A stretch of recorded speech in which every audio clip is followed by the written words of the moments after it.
Oke, udah mulai record nggak di tempat teman-teman juga? Sudah, Kak. Udah ya, oke. Oke, kita mulai ya. Bismillahirrahmanirrahim. Assalamualaikum warahmatullahi wabarakatuh. Warahmatullahi wabarakatuh. Waalaikumsalam. Warahmatullahi wabarakatuh. Merhaba Arkadaşlar. Merhaba. Satu orang doang yang jawab nih. Merhaba, Kak. Merhaba Fadia Ablan. Merhaba. Halo Merhaba, Sadia teman-teman. Adla. Halo. Merhaba, hoş geldiniz ya. Halo, selamat datang semuanya. Alhamdulillah malam ini kita ketemu lagi ya. Kita akan ada ngobrol-ngobrol malam ini tentang pasti teman-teman udah tahu ya. Tadi siapa yang nonton awal-awal video yang sudah aku putar dari YouTube? Pada nonton nggak? Belum, Kak. Nonton Kak. Tadi yang mungkin yang awal-awal ya, yang awal-awal pada nonton ya. Tapi nggak Udah apa-apa. nonton, Kak. Mhm. Sebentar nih, apa lagi aku pencet nih? Bentar ya. Kok ada kayak gitu sih? Wait, wait, wait. Aku share screen ulang. Nah, oke. Jadi malam ini kita bakal bahas tentang agama dan mazhab di Turki ya. Jadi teman-teman di sini pasti udah banyak kurang lebih mendengar atau tahu tentang Turki kayak gitu ya. Tapi malam ini kita akan bahas lebih banyak lagi insya Allah. Tapi mau aku ingetin dulu ya, kita bahas kayak gini bukan karena kita mau sok-sokan ngejudge agama orang, enggak. Cuman ini dengan tujuan adalah untuk teman-teman di sini yang memang adalah mayoritas ya, mayoritas pasti mau ke Turki, mau berburu beasiswa Turki, mau kuliah di Turki, biar lebih tahu lagi gitu. Kira-kira di sana tuh kayak gimana sih agamanya kayak gitu. Karena waktu dulu, waktu aku pertama kali berangkat ke Turki, nggak ada yang kasih tahu gitu. Kalau di Turki tuh kayak gini gini gini, di sana tuh kayak gini gini gini gitu. Jadi pas sampai di Turki aku kaget sendiri kayak gitu melihat seperti melihat Turki yang berbeda mungkin dari ekspektasi aku gitu. Jadi di sini maksudnya adalah biar kita lebih melek informasi lagi gitu. Jadi untuk teman-teman nanti yang mau berangkat ke Turki biar nggak kaget-kaget banget kayak gitu. Dan juga sebagai observasi kan teman-teman kan mau berangkat ke Turki kira-kira cocok nggak, sesuai nggak dengan impian dan juga ekspektasi teman-teman. Jadi kayak gitu ya. Bukan untuk ngejudge tapi untuk lebih melek informasi juga kayak gitu. Nah, jadi di pembahasan kali ini, oh sebelum kita mulai ya, sebelum kita mulai, aku mau kenalan diri dulu ya. Ben Fadia, aku Fadia, Candy Mita Notabilir Mim. Boleh nggak aku kenalan? Boleh nggak aku perkenalkan diri? Boleh. Boleh ya. Boleh, Kak. Boleh Kak. Boleh, Kak. Ya, jadi mungkin yang mungkin kalau yang udah ngefollow atau ngikutin lama udah pada tahu, tapi mungkin ada teman-teman yang baru di sini kayak siapa sih Fadia ini tiba-tiba sosokan mau ngomongin Turki terus kayak gitu ya. Jadi aku itu awardee beasiswa Turki Burslare ya. Sebenarnya awardee untuk program master dari tahun 2018 sudah lumayan lama juga. Aku tinggal di Turki kurang lebih 4 tahun. Sekarang aku lagi S3 kayak gitu. Jadi aku S2-nya di Turki, sekarang aku lagi S3. Nah, dulu aku S2-nya jurusan ilahiyat atau agama Islam. Jadi untuk materi Sohbet Muhabbet pertama ini tuh sebenarnya kayak eh, mata kuliah yang pernah aku pelajarin dulu kayak gitu. Jadi aku mau share juga ke teman-teman apa yang sudah aku pelajarin di jurusan ilahiyat atau jurusan agama Islam dan juga ini akan bermanfaat untuk teman-teman yang akan pergi ke Turki biar tahu gitu melek informasinya seperti itu ya. Jadi sekarang aku juga mentor beasiswa Turki juga konten kreator tentang budaya Turki kalau teman-teman udah pada follow ya. Jadi aku selalu update informasi dan juga informasi beasiswa dan juga informasi budaya-budaya di Turki kayak gitu ya. Nah, terus habis itu sebelum kita mulai nih, karena ini acaranya Sohbet Muhabbet episode pertama. Ada nggak yang udah tahu Sohbet Muhabbet itu artinya apa sih?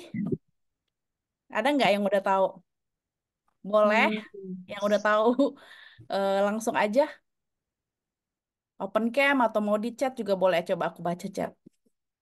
Sohbet V Muhabbet kan, judul judul ininya, judul episodenya. Izin, Kak, mau coba. Sohbat Boleh. Mohabbat itu arti bincang-bincang gitu, Kak. Kak. Mhm. Bincang-bincang ya. Tadi Kak siapa itu ya? Kak Salsabila ya? Iya, benar. Terus tadi ada Kak Cindy juga raise hand ya? Iya Kak. tapi cuma tahu sohbet aja. Artinya? Sohbet tuh kayak ngobrol kayak gitu. Kalau Mhm. Muhammad mungkin eh akrab keakraban gitu ya. Mhm. Ya, jadi semua thank you ya, semua jawabannya benar juga.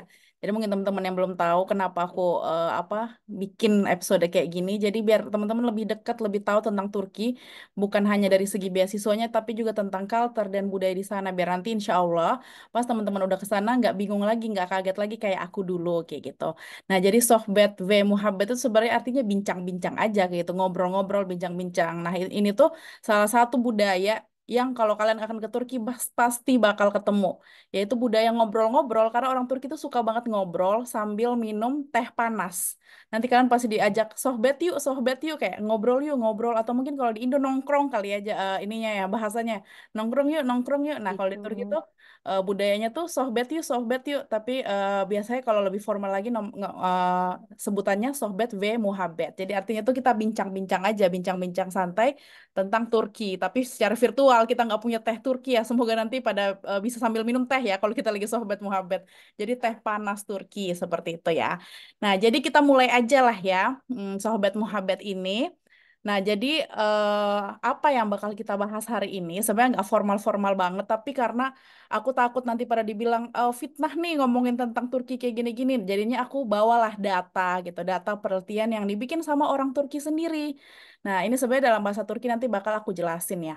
Nah, jadi nanti teman-teman bisa akses juga apa namanya ini PDF-nya dari internet. Nanti bisa aku kasih linknya juga.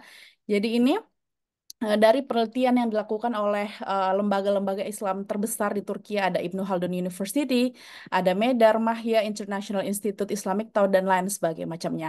Nah, jadi ini penelitian baru yang dilakukan di tahun 2023 yang apa namanya yang meneliti tentang sayılarla Türkiye'de inanç ve dindarlık. Jadi artinya kayak apa namanya kepercayaan dan religiusitas di Turki dalam angka kayak gitu. Jadi kayak berapa persen sih orang yang religiusitas di Turki, berapa persen sih orang yang misalkan sholat, puasa dan lain sebagainya macamnya di Turki seperti itu ya. Nah, jadi ini nanti nanti kita bisa ngobrol-ngobrol lah, kita bisa bincang-bincang tanya-tanya.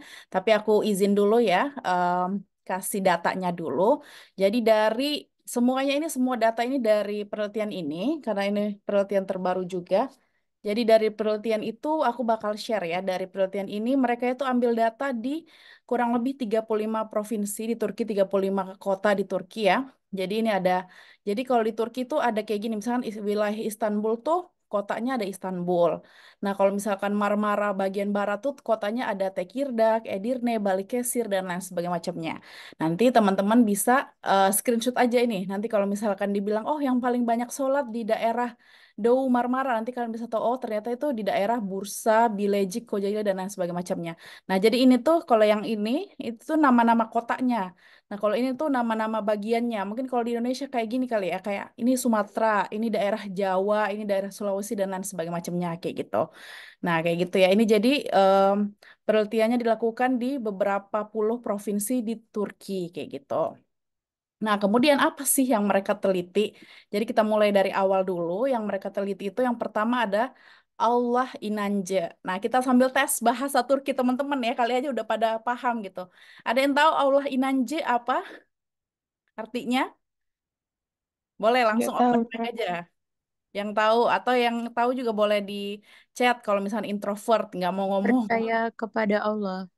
Nah, benar percaya kepada Allah. Ini ada juga yang komen percaya Tuhan. Nah, benar ya. Ternyata teman-teman udah pada pinter bahasa Turki juga nih. Nah, jadi Allah inanca itu kayak kepercayaan kepada Tuhan. Seberapa banyak sih orang Turki yang percaya kepada Allah kayak gitu ya maksudnya ya.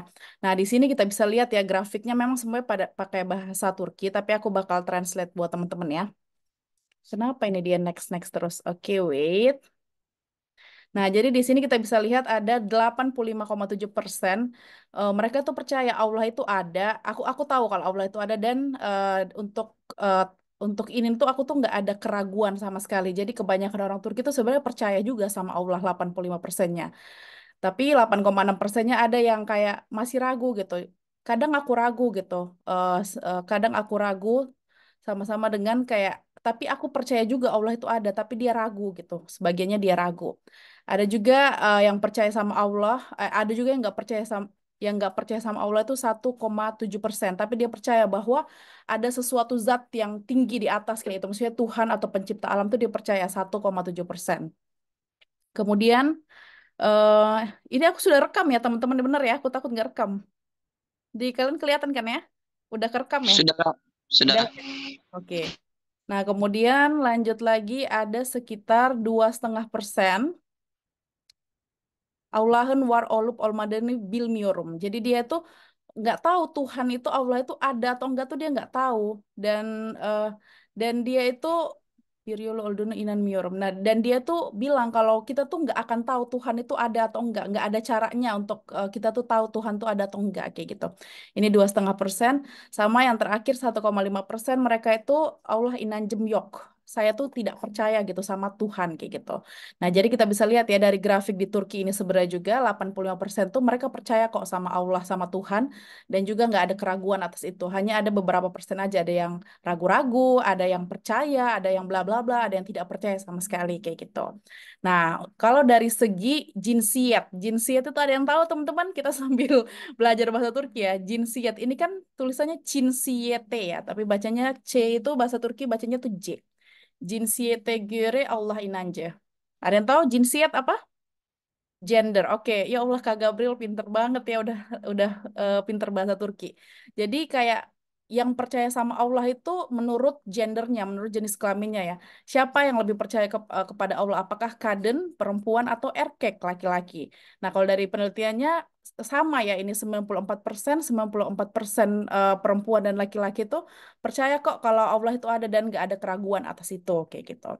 Terus habis itu 6% juga di sini mereka nggak percaya laki-laki maupun perempuan nggak percaya Allah itu ada. Nah, kemudian gimana kalau dari segi usia? Apakah semakin tua usianya semakin beriman atau gimana? Nah, kita bisa lihat ya. Ini usia 18 sampai 24 tahun, 25 sampai 34 dan seterusnya ya. Ini usia 65 tahun ke atas. Kita bisa lihat kalau yang warna biru ini, yang warna biru itu dia yang paling percaya sama Allah dan nggak ada keraguannya itu. Nah, kalau dari grafik ini kita bisa lihat bahwa yang paling percaya sama Tuhan itu sama Allah itu adalah ini yang 98% ini yaitu orang usia 65 tahun ke atas. Jadi orang-orang lansia di Turki ini 98% percaya bahwa Allah itu ada dan tidak ada keraguan atas itu kayak gitu. Dan yang paling sedikit percaya sama Allah itu adalah anak-anak muda ya. 18 sampai 24 tahun hanya 89% yang percaya sama Allah. Itu yang pertama ya, ini baru yang pertama. Nanti masih ada lagi ibadah-ibadah yang mereka lakukan apa, berapa persen yang lakukan dan lain sebagainya macamnya. Jadi Allah inanje dengan arti dengan kesimpulan bahwa orang Turki sebenarnya masih banyak kok yang percaya sama Allah yaitu 85% seperti itu. Oke, terus habis itu ini lagi geografi yerleşim bölgeleri negeri Allah inanje. Nah, jadi dari segi geografi, dari segi daerah, daerah mana sih yang paling alim ya, yang paling percaya sama Allah tuh daerah mana kayak gitu ya. Nah, tadi teman-teman kalau udah screenshot di awal, ini ada 100% di sini yaitu daerah Kuzeydoğu Anadolu. Di Anadolu ini mereka 100% tuh percaya sama Allah dan tidak ada keraguan dan juga daerah Doğu Karadeniz di daerah Karadeniz ini ya. Tapi rata-rata sih ini 90%, 80% masih percaya ya sama Allah ya. Cuman ada di 89% ini yang paling sedikit tidak percaya sama Allahnya yaitu di daerah Ege. Ege itu kalau teman-teman tahu di daerah Izmir dan sekitarnya di situ ya. Tapi ini masih dalam angka yang tinggi sih kayak gitu. Nah, kemudian kita lanjut ya tadi kalau udah kepercayaan kepada Allah kita lanjut di mazhab gitu. Nah, teman-teman udah tahu ya kalau misalkan di Turki itu agama mayoritasnya agama apa? Islam Hanefi. Islam. Oke, Islam ya. Boleh ya teman-teman jawab aja ya, nggak usah takut ya. Maksudnya jawab aja, boleh open mic aja ataupun di kolom chat juga boleh ya. Nah, jadi di Turki itu mereka agak mirip ya seperti Indonesia ya. Mereka juga Islam Sunni, Ahlus Sunnah wal Jamaah. Cuman mungkin dari segi mazhabnya berbeda. Kalau di Indonesia mayoritasnya adalah Syafi'i. Syafi'i. Kalau di Turki mayoritasnya adalah Hambali. Hanan. Hanafi. Hanafi, ya Hanafi ya. Jadi bisa diingat, ini kita bisa lihat dari tabelnya juga ya. Jadi di sini yang biru nih Hanefi. Hanefi itu Hanafi ya. Hanefi itu ada 62% orang Turki yang menganut mazhab Hanafi. Nah, kemudian Syafi'i itu ada juga Syafi'i di Turki, tapi hanya 9%. Ini biasanya orang Turki di bagian timur gitu. Kalau di Indonesia misalkan oh di bagian apa ya Nusa Tenggara Timur ke timurnya sana biasanya kayak gitu. Maksudnya ini daerah timurnya Turki. Ini Syafi'i 9%, kemudian ada Alevi. Nah, teman-teman Alevi, aku tuh pernah ya share story, share reels tentang Alevi. Aleviyah. Ada yang pernah nonton? Ada? Atau ada yang tahu? Belum. Aleviyah itu Belum. belum ya? Oh, Belum ya? tahu Kak. Apa itu? Boleh bantu Dia share? dia percaya sama eh, imam. Mhm. Dari banyak orang yang apa namanya misinformasi gitu kayak mikir Alevi itu Syiah karena lebih percaya ke Ali bin Abi Thalib Mhm. gitu. Itu aja sih yang aku tahu Kak. Oke, thank you Kak Cindy ya. Mungkin nanti benar ya yang Kak Cindy omong, tapi nanti terakhir mungkin aku bakal putar ya video yang pernah aku buat, nanti aja terakhir aja. Jadi di Turki juga itu banyak teman-teman. Jadi ini kan yang paling banyak kan Hanefi sama Syafi'iyah. Ini kan masih Islam Sunni ya.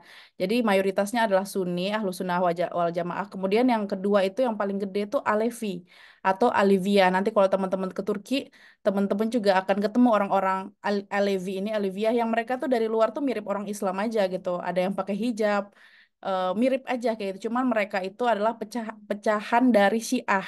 Jadi kalau kita misalkan orang Ahlu Sunnah wal Jamaah bilang Syiah udah menyimpang, nah si Alevi ini sudah menyimpang lagi dari Syiah gitu. Jadi udah pecah dari si Syiah ini. Ini adalah Alevi. Kemudian ada juga Hambali, Maliki, Jafari, ini Jafari Syiah Jafariyah dan lainnya kayak gitu. Jadi kalau di Turki itu orang Kristen atau Yahudi itu ada tapi sedikit, paling di lainnya ini gitu. Mereka ada sedikit, biasanya mereka itu orang-orang asing kayak gitu. Sekolah untuk mereka juga ada tapi hanya ada di beberapa kota besar. Dan fun fact-nya lagi di Turki itu libur libur keagamaan tuh dikit banget, hanya libur-libur keagamaan Islam aja yang berlaku gitu. Jadi kalau di Indonesia kan ada libur apa Nyepi kayak gitu ya orang Hindu, terus habis itu ada apa namanya orang Kristen juga yang Christmas, Natalan kayak gitu kan libur kan. Nah kalau di Turki tuh Natal tuh nggak ada libur sama sekali kayak gitu. Even ada mahasiswa yang beragama Kristen juga mereka nggak diliburkan kayak gitu. Jadi aku juga kaget waktu itu, kok nggak ada libur sih? Karena orang Kristen tuh banget sedikit banget kayak gitu di sana. Kebanyakannya memang memang Muslim kayak gitu. Nah kemudian di sini ada yang 15% yang bilang dia itu tidak di mazhab apapun gitu. Dia tidak merasa dia itu di mazhab apapun 15% dan juga ada 9,6% yang tidak mau menjawab tentang mazhab ini kayak gitu. Jadi kita tahu ya di Turki itu kebanyakan mazhabnya Hanafi, baru Syafi'i. Syafi'i itu apa namanya kalau teman-teman tinggal masih di Istanbul, Ankara kayak gitu mungkin akan jarang ketemu orang-orang Syafi'i ya. Kebanyakan Hanafi dan itu lumayan beda juga dari tata cara sholat dan lain sebagainya macamnya itu lumayan beda, bakal kelihatan dan orang-orang Turki bakal tanya kamu Islam apa kayak gitu pas lagi sholat di masjid biasanya kita bilang Syafi'i, oh pantas ya beda ya sholatnya ya ada beberapa lah kayak gitu seperti itu. Tapi kalau teman-teman tinggal di Turki yang bagian timur, insya Allah mayoritasnya Syafi'i seperti itu. Cuman nggak masalah sih, ini cuman masalah mazhab doang kan sama-sama Islam juga gitu. Tuh, kemudian kita lanjut ke Dindarlek. Dindarlek itu ada yang tahu? Ayo, ada yang tahu tadi sudah aku sebut di awal nih. Din itu artinya agama. Din Darlek itu ke apa namanya tingkat religiusitasan. Sorry, sorry religiosity ya. Jadi religiosity di Turki seberapa religius sih orang Turki kayak gitu. Nah, kalau di Indonesia aku nggak tahu ya, mungkin karena kita terlalu jauh kali dari Turki ya. Kita kadang menganggap kayak negara-negara di Timur Tengah ataupun Turki bukan Timur Tengah juga sebenarnya, masih di Asia ya. Tapi kita menganggap kayak negara-negara Arab, Timur Tengah, kemudian di Turki itu kayak yang alim-alim banget gitu loh, kayak bahkan banyak yang pikir juga Turki tuh pakai bahasa Arab ya katanya gitu ya. Mungkin karena kita tuh kurang melek informasi kayak gitu. Nah, jadi Turki itu FYI Turki nggak pakai bahasa Arab sama sekali enggak. Mereka pakai bahasa Turki dan juga mereka untuk tingkat religiusitasnya kita bisa lihat ya dari sini ya. Ini yang biru ini Çok dindarem artinya aku tuh religius religius banget gitu orangnya. Ada yang ngaku itu 62%. Jadi 62% orang Turki itu sangat religius gitu, sangat religiosity-nya sangat tinggi. Kemudian di sini ada yang Hiç Dindar Deylim, aku tuh nggak religious city sama sekali gitu, yaitu ada 14% kayak gitu. Dan ini di tengah-tengahnya ada yang bilang nggak religious juga, nggak, tar. Oke, ada juga yang di tengah-tengahnya itu 24% antara religius banget sama nggak religius banget kayak gitu. Jadi di Turki kalau kita bisa lihat ya tingkat religiusitasnya lumayan ya 62%. Aku nggak tahu di Indonesia, aku belum pernah bedah religiusitinya berapa. Cuman 62% mungkin agak lumayan di bawah gitu kok. Daripada kalau misalnya teman-teman memang pikir Turki ini benar-benar negara Islam tuh sebenarnya enggak. Teman-teman bisa lihat dari tingkat religiusitasnya yang 62% kayak gitu. Nah, kemudian dari segi usia nih, Yash, usia. Siapa sih yang paling religius di antara usia-usia segini kayak gitu ya. Jadi ini usia 18 sampai 24, bla bla bla sampai usia 65 tahun ke atas. Nah, kalau kita lihat dari sini siapa nih yang paling religius teman-teman? Usia berapa? 65. Ya, benar ya. 65 tahun ke atas itu lansia itu mereka paling religius yaitu mereka 80% dari mereka itu eh, adalah orang yang paling religius kayak gitu. Kemudian yang paling yang paling sedikit religiusitasnya adalah Remaja. remaja ya. Remaja ya, 18 sampai 24 tahun, yaitu mereka tingkat religiusitasnya hanya 47%.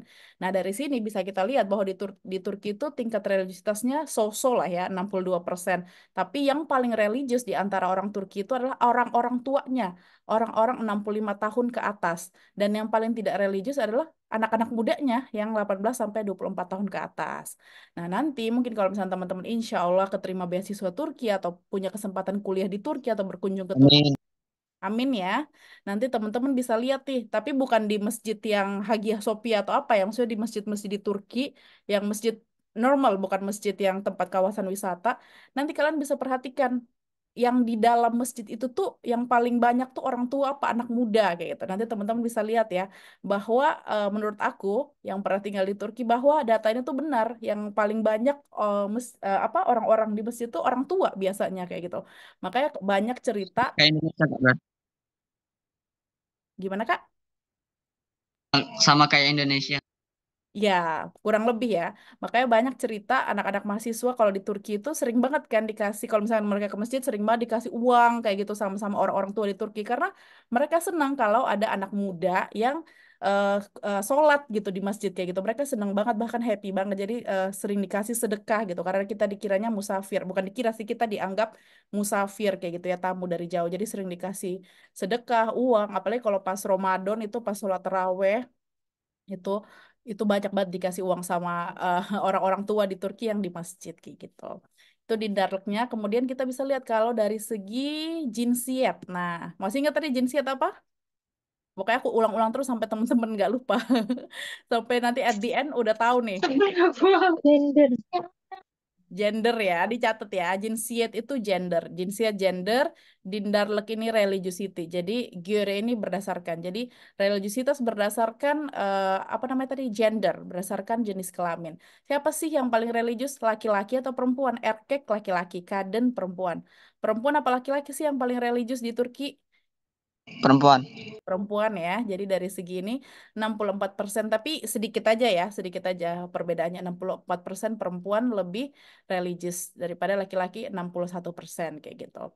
Nah, ini sekitar berapa persen ini? 13% perempuan itu tidak religius sama sekali. Sekitar 14% laki-laki ini hiç dindar değilim. Aku nggak religius sama sekali kayak gitu.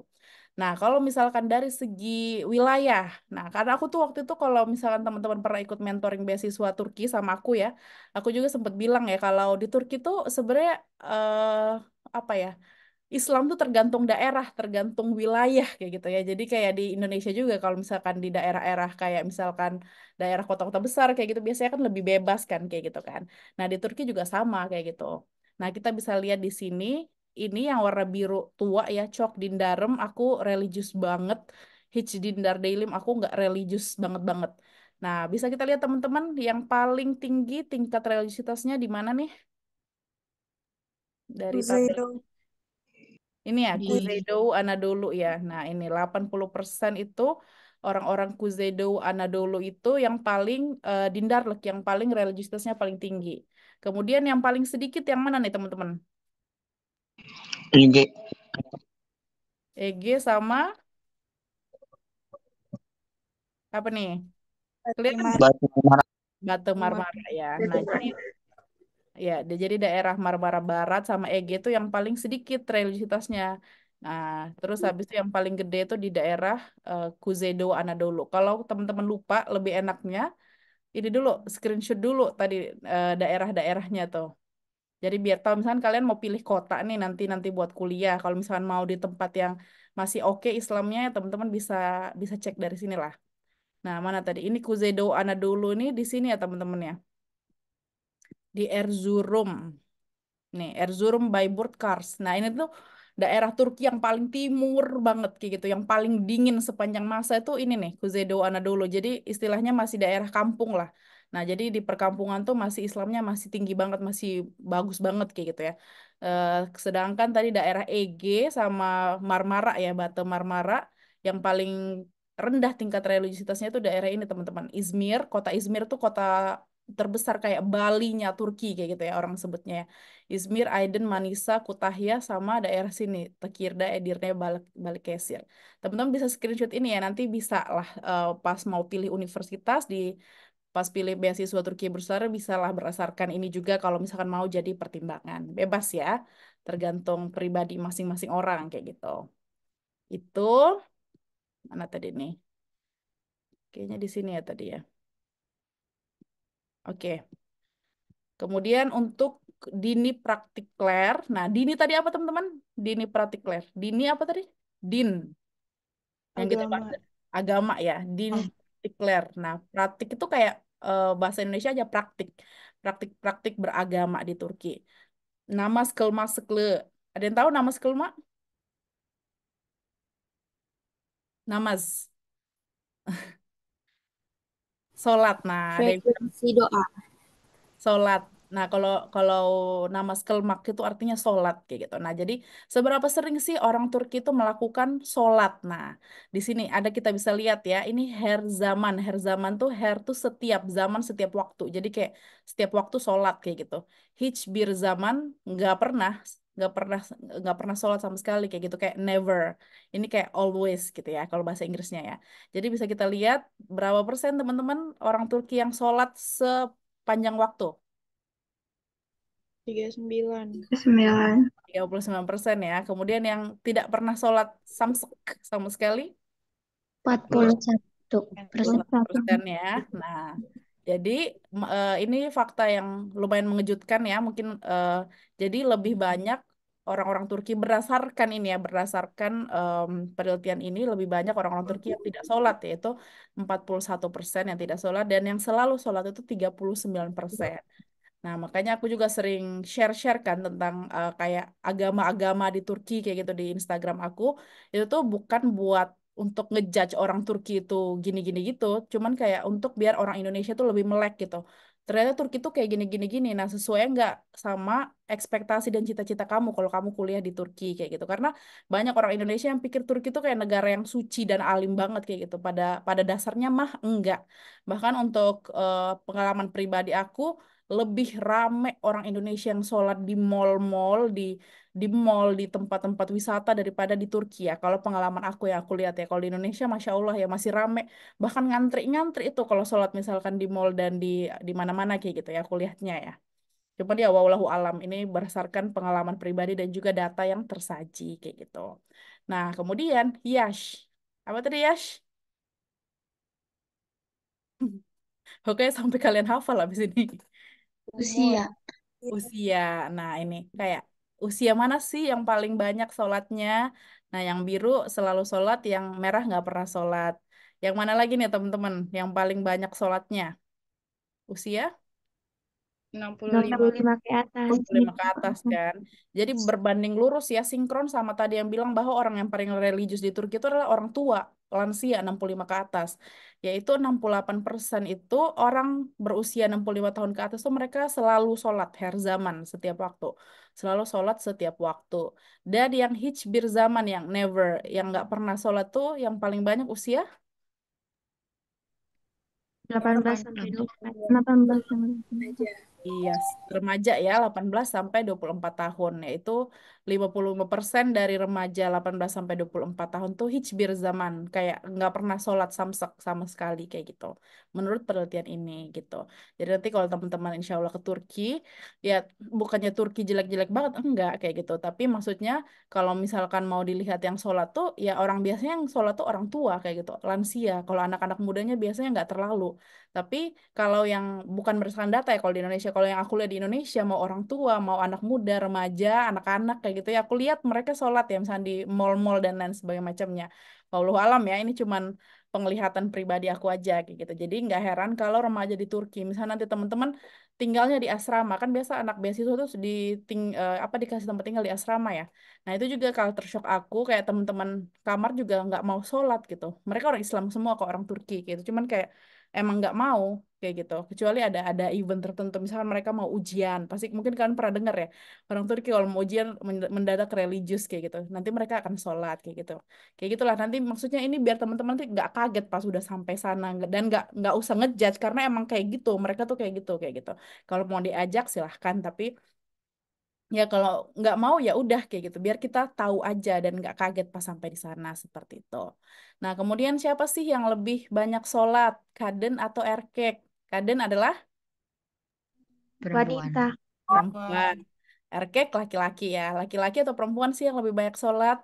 Di sini yang paling banyak sholat adalah Perempuan. perempuan ya.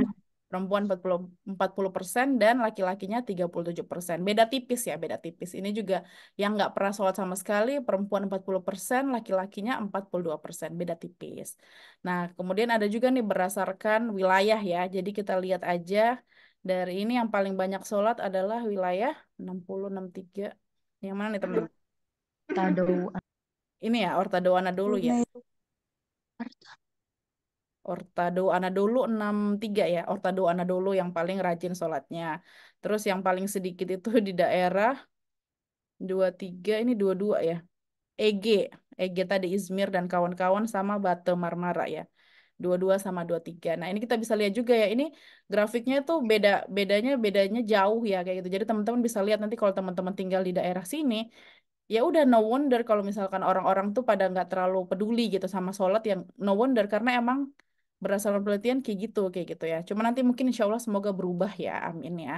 Nah kalau teman-teman tinggal di daerah yang tinggi-tinggi tingkat sholatnya ini ya insya Allah teman-teman akan banyak melihat orang-orang yang sholat seperti itu teman-teman. Nah kemudian setelah sholat kita lanjut ya ke Oruç Tutma. Apa nih Oruç Tutma? Anyone? Ada yang tahu? Oruç. Ada yang di kolom chat. Puasa. Puasa, Masya Allah pada pinter bahasa Turki ya teman-teman ya. Puasa. Nah di Turki tuh gimana nih puasanya? Pada puasa nggak? Kita lihat ya, her zaman setiap waktu ya, always, hiçbir zaman, never, nggak pernah kayak gitu. Nah, tadi kan kita udah lihat ya kalau tingkat sholatnya itu lumayan rendah ya, sekitar berapa tadi? 39% atau something di bawah 50 gitu.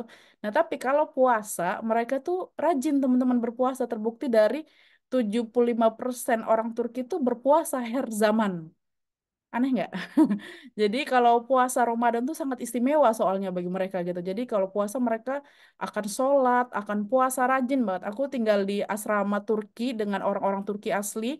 Asrama terbesar sekota aku tuh 3 tahun. Jadi aku benar-benar lihat setiap kali puasa. Kalau puasa tuh temen-temenku pada Masya Allah, pada sholat, pada puasa, kayak gitu ya. Nah, jadi tapi ada 16% orang di Turki yang tidak pernah sholat sama sekali, kayak gitu. Nah, jadi ini ada ketimpangan ya dari fakta dan juga dari dari Araştırma apa nih penelitiannya bahwa orang Turki itu kalau tingkat sholatnya itu lumayan rendah. Tapi ketika datang bulan Ramadan itu sangat istimewa. Jadi mereka kayak hampir 75% tuh pada puasa semua kayak gitu teman-teman. Cuman banyak juga yang kayak nggak puasa sama sekali mah ada aja kayak gitu. Jadi kayak mereka menganggap bulan puasa itu sangat spesial dan bulan suci seperti itu.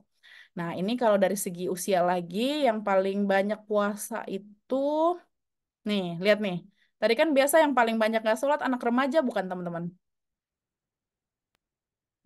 Halo, ya kan ya? Iya, Kak. Ya, betul, Nah, Kak. tapi ini kita bisa lihat anak remaja itu 18 sampai 24 tahun tuh 76%, 76% tuh mereka tuh puasa loh. Her zaman bahkan selalu puasa kayak gitu. Ini usia 45 sampai 64 dari tadi yang nggak masuk kategori paling banyak dan paling sedikit juga. Mereka tuh puasanya paling banyak kayak gitu. Her zaman. Jadi berbeda ya. Pokoknya kalau udah bulan Ramadan itu agak beda kayak gitu ya. Jadi orang-orang pada puasa, pada sholat, even anak-anak yang biasanya tidak sholat kayak gitu. Seperti itulah ya. Cuman di fakta lapangan masih banyak kok orang-orang yang nggak puasa sama sekali dan nggak peduli itu banyak. Sekitar ini 18%, 17%. Ini kayak hijbir zaman nggak pernah puasa sama sekali. 16%, 17%. Tapi bedanya di Turki kalau bulan puasa nggak kayak di Indo yang kayak warung harus ditutup kayak gitu-gitu. Bahkan orang kayak non-muslim juga mau makan depan kita kayak nggak enakan kayak gitu. Kalau di Turki yang aku lihat tuh mereka kayak nggak peduli. Gue nggak puasa, I will show it gitu. Aku bakal tunjukin ke dunia kalau aku nggak puasa dan nggak malu kayak gitu. Nah kalau orang Indonesia kan biasa kalau nggak puasa, at least masih ada rasa malu ya kayak malu ah nggak puasa kayak gitu, sembunyi-sembunyi kan makannya dan itu bagus ya kalau misalnya masih malu berbuat maksiat kayak gitu ya. Tapi kalau di Turki yang aku lihat sebagian ya, sebagian orang tuh nggak malu sama sekali. Aku soalnya udah sering kalau pas puasa tuh sering ke taman kota kayak gitu-gitu itu keluarga-keluarga itu semuanya makan di situ tanpa kayak tanpa malu-malu kayak gitu pada piknik padahal bulan puasa kan kalau di Indonesia kan kayak masa lu piknik sih lagi bulan puasa kayak gitu loh. Jadi ya beda ya. Jadi itu nanti biar nggak jadi culture shock biar kalian lihat kayak pas nanti teman-teman di Turki biar lihat dengan mata kepala sendiri gitu. Ada hal-hal seperti itu yang akan terjadi insya Allah. Kalau teman-teman nanti insya Allah lulus ke Turki ya. Nah, kemudian geografi. Jadi berdasarkan wilayah, siapa sih yang Kak, paling aku boleh nanya nggak? boleh? Siapa ini? Aku Najwa. Iya, silahkan. Kalau misal itu yang nggak puasa tadi itu orang Hmm? Islam juga, Kak. Iyalah, ini kan yang ditanya puasa ada yang orang Islam juga, tapi kan tadi rata-rata orang Turki orang Islam semua. Cuman percaya sama Allah, cuman ada juga beberapa yang kayak nggak percaya sama sekali kayak gitu. Halo. Oke, Kak, makasih. Oh ya, oke, sama-sama. Jadi maksudnya di Turki tadi kan kebanyakan percaya kan sama Allah kan, tapi walaupun percaya, tapi ada juga yang nggak sholat, ada yang nggak puasa, ya normal lah di mana-mana kayak gitu kan, kayak gitu. Tapi kalau yang untuk non-muslimnya, misalkan kayak yang Kristen, Yahudi itu kan tadi cuma berapa persen doang ya, cuman 2%, 3% aku juga lupa gitu. Tapi tadi yang kebanyakan kan 80%-an kayak gitu percaya sama Allah dan tidak ada keraguan kan tadi menurut penelitiannya gitu. Nah, kemudian untuk apa namanya menurut geografinya yang paling tinggi puasanya itu 99% ya ini di Kuzedo Anadolu. Jadi daerah Anadolu ini memang kayaknya alim-alim ya dari tadi mereka menempati tempat yang paling tinggi ya untuk tingkat beribadah kayak gitu. Dan yang paling sedikit di mana nih? Ini ya Batu Marmara ya teman-teman. Atau ini Akdenis. EG. EG. Oh EG. Oh EG. ya sorry. EG nih 53%. Nah balik lagi EG nih kayak dari tadi termasuk yang paling rendah ya teman-teman dalam tingkat ibadah dan religiusitas. Tadi EG di Izmir dan kawan-kawan tuh. Nih 53% kayak gitu. Kemudian Bashortu. Ada yang tahu Bashortu? Bashortu. Ini Jilbab. jilbab. Ya benar, Bashortu tuh jilbab. Jadi kayak kan teman-teman sering lihat ya cewek-cewek Turki cantik-cantik kayak gitu kan ya. Nah, tapi kan kebanyakan juga pada pakai jilbab kan. Nah, kita lihat mereka tuh seberapa banyak sih yang pakai jilbab. Nah, ini nih kayak berapa banyak sih kamu pakai jilbab gitu. Perempuan untuk wanita ya, 73% mereka emang pakai jilbab dan 27% tuh tidak pakai jilbab kayak gitu. Tapi pas keluar keluar dari rumah kayak gitu seberapa banyak yang pakai jilbab dan tidak pakai jilbab. Ini yang pakai jilbab ya. Ini yang nggak pakai jilbab. Jadi 48% perempuan di Turki tuh pas keluar rumah ya pakai jilbab. Tapi 47% tuh hiçbir zaman nggak pernah pakai jilbab sama sekali. Jadi lumayan mirip ya persenannya ya. Jadi kalau teman-teman ke Turki nanti bakal banyak yang pakai jilbab, banyak banget. Dan bakal banyak juga teman-teman perempuan yang nggak pakai jilbab sama sekali kayak gitu. Nah ini kenapa aku sampaikan. Karena waktu aku di Turki juga itu waktu aku masih kuliah ya, maksudnya banyak teman-teman aku yang dari Asia, misalnya dari Thailand, Filipina, bahkan dari Indonesia tuh pas mereka ke Turki tuh mereka mendadak pakai jilbab ya, alhamdulillah ya. Tapi karena mereka pikir di Turki tuh nggak boleh kalau nggak pakai jilbab kayak gitu. Padahal orang Turkinya juga pada nggak pada banyak juga yang nggak pakai jilbab kayak gitu. Jadi kalau jilbab di Turki tuh nggak semua orang pakai jilbab di jalan enggak. Bahkan 50-50 ya ini ya kayak 50-50 lah masih berbanding mirip lah ya yang pakai jilbab dan tidak pakai jilbab. Nah, kemudian untuk Kimlik Claire, Kimlik itu identitas. Kayak orang-orang Turki itu merasa dirinya itu apa sih? Kan kalian kan bingung kan? Kayak ada yang bilang Turki itu religius banget, ada yang bilang Turki itu bahkan nggak tahu sholat, nggak tahu rakaat sholat dan lain sebagainya macamnya. Kita bakal lihat orang-orang Turki itu mengakui dirinya itu sebagai orang apa sih mereka tuh. Nah, kita bakal lihat ya dari sini aja ini ada beberapa ya. Ada yang Musliman tuh muslim ya. Dia tuh 80% orang Turki itu mengakui dirinya tuh muslim kayak gitu. Jadi most of orang Turki itu muslim. Kalian maksudnya memang mereka muslim, tapi kan muslim ada juga kan di Indonesia bahkan di mana-mana juga ada juga yang tidak melakukan praktik ibadah wajib kayak gitu kan. Tapi orang Turki itu akan mengakui bahwa dia muslim 80% gitu. Dan ini banyak ya ada Milliyetçi, Islamci, ada yang Atatürkçü, ada juga yang bilang gue nih pengikut Atatürk kayak gitu ya. Atatürk 53%, ada yang bilang ada mengakui dia tuh dindar. Aku nih orang yang religius. Maksudnya bagaimana dia mengidentifikasi dirinya sendiri. Dia tuh apa kayak gitu ya. Ada yang bilang aku nih orang yang religius, laik itu aku nih orang yang sekuler kayak gitu. Sunni aku nih orang yang orang Sunni kayak gitu ya. Sunni, humanis saja, golongan kanan, mau sosialis dan lain sebagainya macamnya. Ada yang bilang dia feminis 20%, ada juga yang LGBT dan kawan-kawannya udah lumayan banyak juga di Turki ada 11%. Dan ini ada Alevi tadi ya yang aku bilang apa namanya? Agama Alivia yang pecahan dari Syiah yang agama kedua terbesar di Turki. Ini ada yang bilang Alevi, deis, ateis dan lain sebagainya macamnya. Jadi beginilah orang Turki yang mereka tuh bagaimana mereka mengidentifikasi dirinya kayak gitu. Jadi kebanyakan juga orang Turki bilang gue Muslim kok kayak gitu gitu di Turki. Dan kalau kita lihat dari Dinsel Pratikler, jadi praktik-praktik beragama yang dilakukan di Turki. Nah, kalau di Indonesia juga sama kan. Jadi kan kalau di Indonesia kan ada dua organisasi besar kali ya, ada yang NU, ada yang Muhammadiyah dan lain sebagainya macamnya. Kalau di Turki itu aku nggak pernah dengar sih ada ormas-ormas kayak gitu. Cuman kalau untuk mereka yang apa sih yang mereka lakukan gitu untuk praktik beragama, ini ada Aşure Daitmak. Teman-teman tahu bulan Asyura kan ya? Tahu nggak? Tahu Kak. Ya. Nih aku bakal kasih contoh. Nah ini pas aku awal-awal ke Turki tuh sering banget kita disuruh, disuruh kasih makanan ini pada bulan Asyura. Ini kayak tradisi banget di Turki, kayak hampir semua orang Turki ngelakuin itu. Jadi ini namanya bubur Asyura. Jadi bakal dibagi-bagi gratis ke teman-teman, ke orang-orang asing di jalan. Bahkan waktu aku di asrama juga kita ke pasar, ke charge ke pasar dari asrama udah dimasakin banyak banget ini dan kita kasih gratis ke orang-orang pada bulan Asyura kayak gitu. Nah, jadi ini yang paling banyak dilakukan sama orang Turki itu adalah Asyura Diet Mak. Cuman aku nggak tahu di Indonesia ada nggak sih teman-teman pas bulan Asyura kita ada ritual atau apa gitu ngebagiin kayak gini-gini kayak orang Turki. Ada Kak sama. Berbagai daerah, tergantung daerah.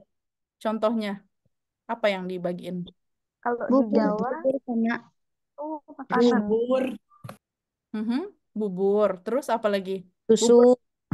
Oh, beda-beda ya tergantung Ya, daerah bubur susu. tergantung daerah, Kak. Oke oke. ketan, bubur ketan.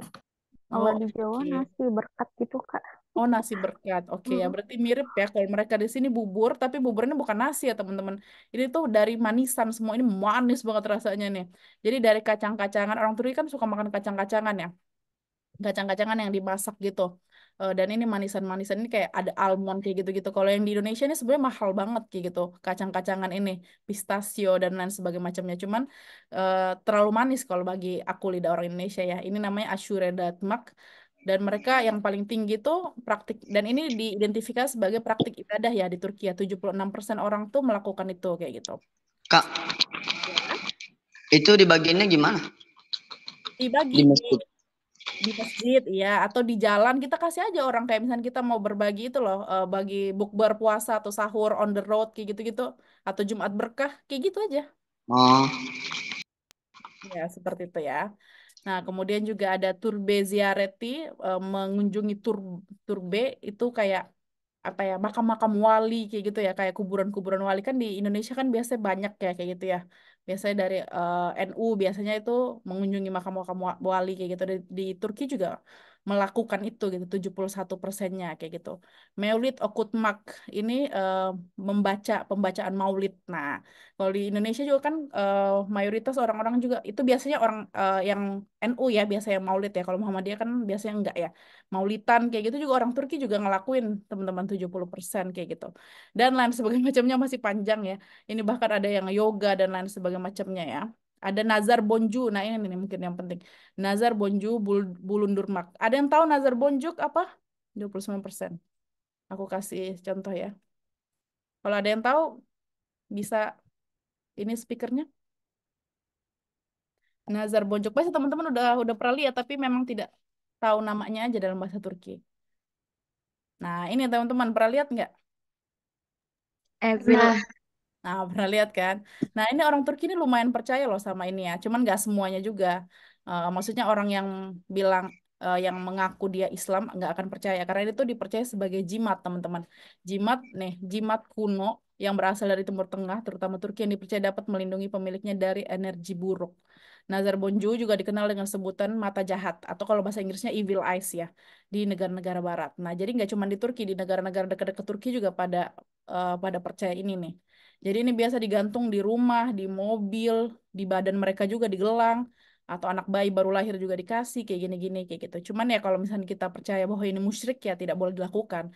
Ini aku cuman kasih tahu di Turki masih percaya kayak gitu. Nih 29%, lumayan lah, banyak lah ya, 29% kayak gitu. Itu untuk Dinsel Pratikler yang mirip-mirip paling di atas sih, yang kayak apa Maulitan, terus habis itu ziarah-ziarah ke makam, dan yang tadi pembagian bubur Asyura dan lain sebagainya macamnya. Nah, kemudian kita lanjut ya, udah tinggal dikit lagi kok. Nanti habis ini baru kita tanya-tanya boleh, ngobrol-ngobrol boleh. Nah, kemudian Inanç Boyutları kayak gitu. Apa sih yang mereka percaya? Inanç kan kepercayaan gitu. Apa sih yang mereka percaya? Nah, ini melekler. Nah, ada yang tahu melekler itu apa artinya? Malaikat. Cat. Malaikat ya. Nah, jadi sebenarnya tuh kata melek beasiswa yang komunitas platform aku tuh sebenarnya juga ada dua arti. Kalau melek kan dalam bahasa Indonesia kan melek kan buka mata gitu, melek teknologi, melek beasiswa, melek informasi dan sebagainya macamnya. Tapi di satu sisi juga kenapa aku pilih melek? Karena dalam bahasa Turki itu melek ya. Kalau bahasa Turki itu melek. Kalau bahasa Indonesia kan melek ya. Melek itu dalam bahasa Turki itu angel artinya, malaikat gitu. Jadi ini tuh biasanya nama anak perempuan di Turki. Kayak di Indonesia kan ada orang-orang yang namanya Angel ya. Kayak artis Angel Karamoy kayak gitu-gitu ya. Nah, jadi karena ada dua arti gitu. Makanya aku pilih nama Melek Beasiswa. Jadi di satu sisi biar orang Turki tahu, oh ini melek ya. Tapi orang Indonesia taunya melek kayak gitu. Jadi kayak ada dua arti. Beda cara pengucapan. Coba teman-teman pakai bahasa Turki. Melek. Melek. Melek. melek, Melek. melek, Melek. Melek itu melek. malaikat. Mhm. Bahkan banyak juga kok anak-anak yang namanya, bukan anak-anak ya, anak perempuan yang namanya Melek kayak gitu, Melek. Bahkan aku juga dipanggil sama orang Turki Melek Hanım, kayak Nyonya Melek, Nyonya Angel, dikiranya namaku tuh Melek kayak gitu. Padahal Melek beasiswa itu platform aku kayak gitu. Tapi Indonesia Melek, Turki Melek. Melekler. Melekler, ler ini artinya jamak ya, kayak malaikat-malaikat. Kalau bahasa Turki dia tinggal tambah ler atau lar, malaikat-malaikat. Iya. Yang percaya sama malaikat 89%, kemudian Nazar juga percaya 80%, Jinler, jin itu jin ya 68%, Mujizeler, mujizat 68%, Karametler, kerametler, sesuatu yang keramat, keramat ya kalau bahasa Indonesia ya. Terus habis itu ini yang paling ini nih, yang paling unik menurut aku, Burçlar. Ada yang tahu Burçlar? Burç. Burç itu artinya zodiak, teman-teman. Jadi ini aneh banget menurut aku, aneh ya, bagi aku karena kayak kalau baru ketemu sama orang ya, beberapa orang khususnya cewek ya di Turki itu, kalau misalnya kayak, oh nama kamu siapa, kamu kerja di mana, kayak kenalan, baru kenalan tuh pasti ditanya Fadia senin burjun nedir gitu. Fadia emang zodiakmu apa sih kayak gitu, kayak Pas awal-awal kan aku kayak nggak tahu, ini aku nggak tahu artinya apa gitu kan, karena di Turki juga burj juga itu artinya hutang kayak gitu. Aku pikir dia tanya kamu punya utang nggak kayak gitu, tapi ternyata yang dia maksud adalah zodiak kamu apa kayak gitu. Terus pas mereka kayak udah jelasin, oh zodiak maksudnya, kayak aku nggak percaya itu, aku bilang kayak gitu. Nah orang Turki tuh lumayan percaya, dan lumayan ini tuh dipakai jadi bahan basa-basi gitu loh, kayak zodiakmu apa sih kayak gitu. Mungkin di Indo juga masih kayak gitu ya, cuman ya ada orang yang tidak percaya karena mungkin dipikirnya ini ya, karena memang ini harusnya, kalau menurut aku musyrik ya harusnya ya, percaya-percaya zodiak kayak gitu. Tapi kalau di Turki maksudnya cukup tahu aja. Nanti kalau orang tanya, Senin Burjun Nedir, kayak Burjun kamu, zodiak kamu tuh apa kayak gitu. Itu dia sedang menanyakan tentang zodiak kamu kayak gitu. Dan itu common di Turki. 27% orang tuh percaya sama si zodiak-zodiak ini kayak gitu. Ini Kodo dan Kodor ya, Ur Suzluk 51% sama Karma 28%. Itu, nah kemudian ini udah mau selesai nih. Nah, jadinya orang Turki itu apa sih sebenarnya? Maksudnya mereka itu orang-orang yang kayak gimana sih? Apakah mereka beneran orang Islam religius atau gimana? Atau bener-bener sekuler banget banget banget kayak gitu? Nah, kalau teman-teman tanya itu, ini sudah ada diagramnya ya. Diagramnya itu yang paling gede ini ya, Ana Akum Dindar. Nah, ini tadi udah aku terjemahkan ke dalam bahasa Indonesia ya, biar lebih mudah. Anak Akım Dindar ini adalah kelompok yang paling umum di Turki. Mereka adalah orang-orang yang memiliki keyakinan agama, biasanya agama Islam ya, dan menjalankan praktik keagamaan, tapi dengan pendekatan yang lebih moderat atau arus utama, jadi lebih modern aja kayak gitu. Mereka mungkin terlibat dalam kegiatan keagamaan, tapi nggak terlalu konservatif, nggak terlalu tradisional, sama nggak terlalu keras lah sama keyakinan dan praktiknya. Ini yang paling common di Turki, ada 40,2% yang paling gede kelompok ini. Kemudian yang kedua itu ada Muhafazakar Mutedeyin kayak gitu, ada 29,5%. Jadi itu kelompok yang paling gede kedua ya. Mereka itu orang-orang yang memiliki keyakinan agama yang kuat dan cenderung lebih konservatif ya, lebih tradisional dalam pandangan mereka tentang agama. Mereka biasanya lebih patuh dalam menjalankan ajaran agama dan lebih memperhatikan nilai-nilai tradisional dalam kehidupan sehari-hari kayak gitu. Ini berarti kayak gini-gini tuh orang yang memperhatikan norma-norma kayak gitu. Karena di Turki kan udah campur ya dengan budaya-budaya Eropa kayak gitu. Kalau di Indonesia kan kayak sangat norma-norma dan budaya-budaya ketimurannya sangat ini gitu, sangat kuat kayak gitu. Nah, di Turki masih ada juga orang yang percaya dengan norma dan agama yang kuat, yaitu 29,5%. Dan kemudian di mana sih orang-orang yang sekuler itu, yang biasa kita bilang Turki kan negara sekuler, Turki kan negara sekuler, apa iya semua orang sesekuler itu kayak gitu ya. Nah, jadi kita bisa lihat dari surveinya Laik Musliman. Jadi Laik ini sekuler, Musliman tuh musliman gitu. Jadi dia muslim dan juga sekuler kayak gitu. Ada 22,2%. Nah, kelompok ini adalah mereka yang memiliki pandangan yang lebih sekuler kayak gitu. Jadi bot muslim, bot juga sekuler gitu. Mereka mungkin masih memegang keyakinan agama Islam, tapi mereka memisahkan agama dari urusan publik dan juga politik, serta mungkin tidak secara ketat lah menjalankan agamanya kayak gitu. Ini ada 22,2%, dan yang terakhir itu ada laik inançsız. Laik tadi artinya adalah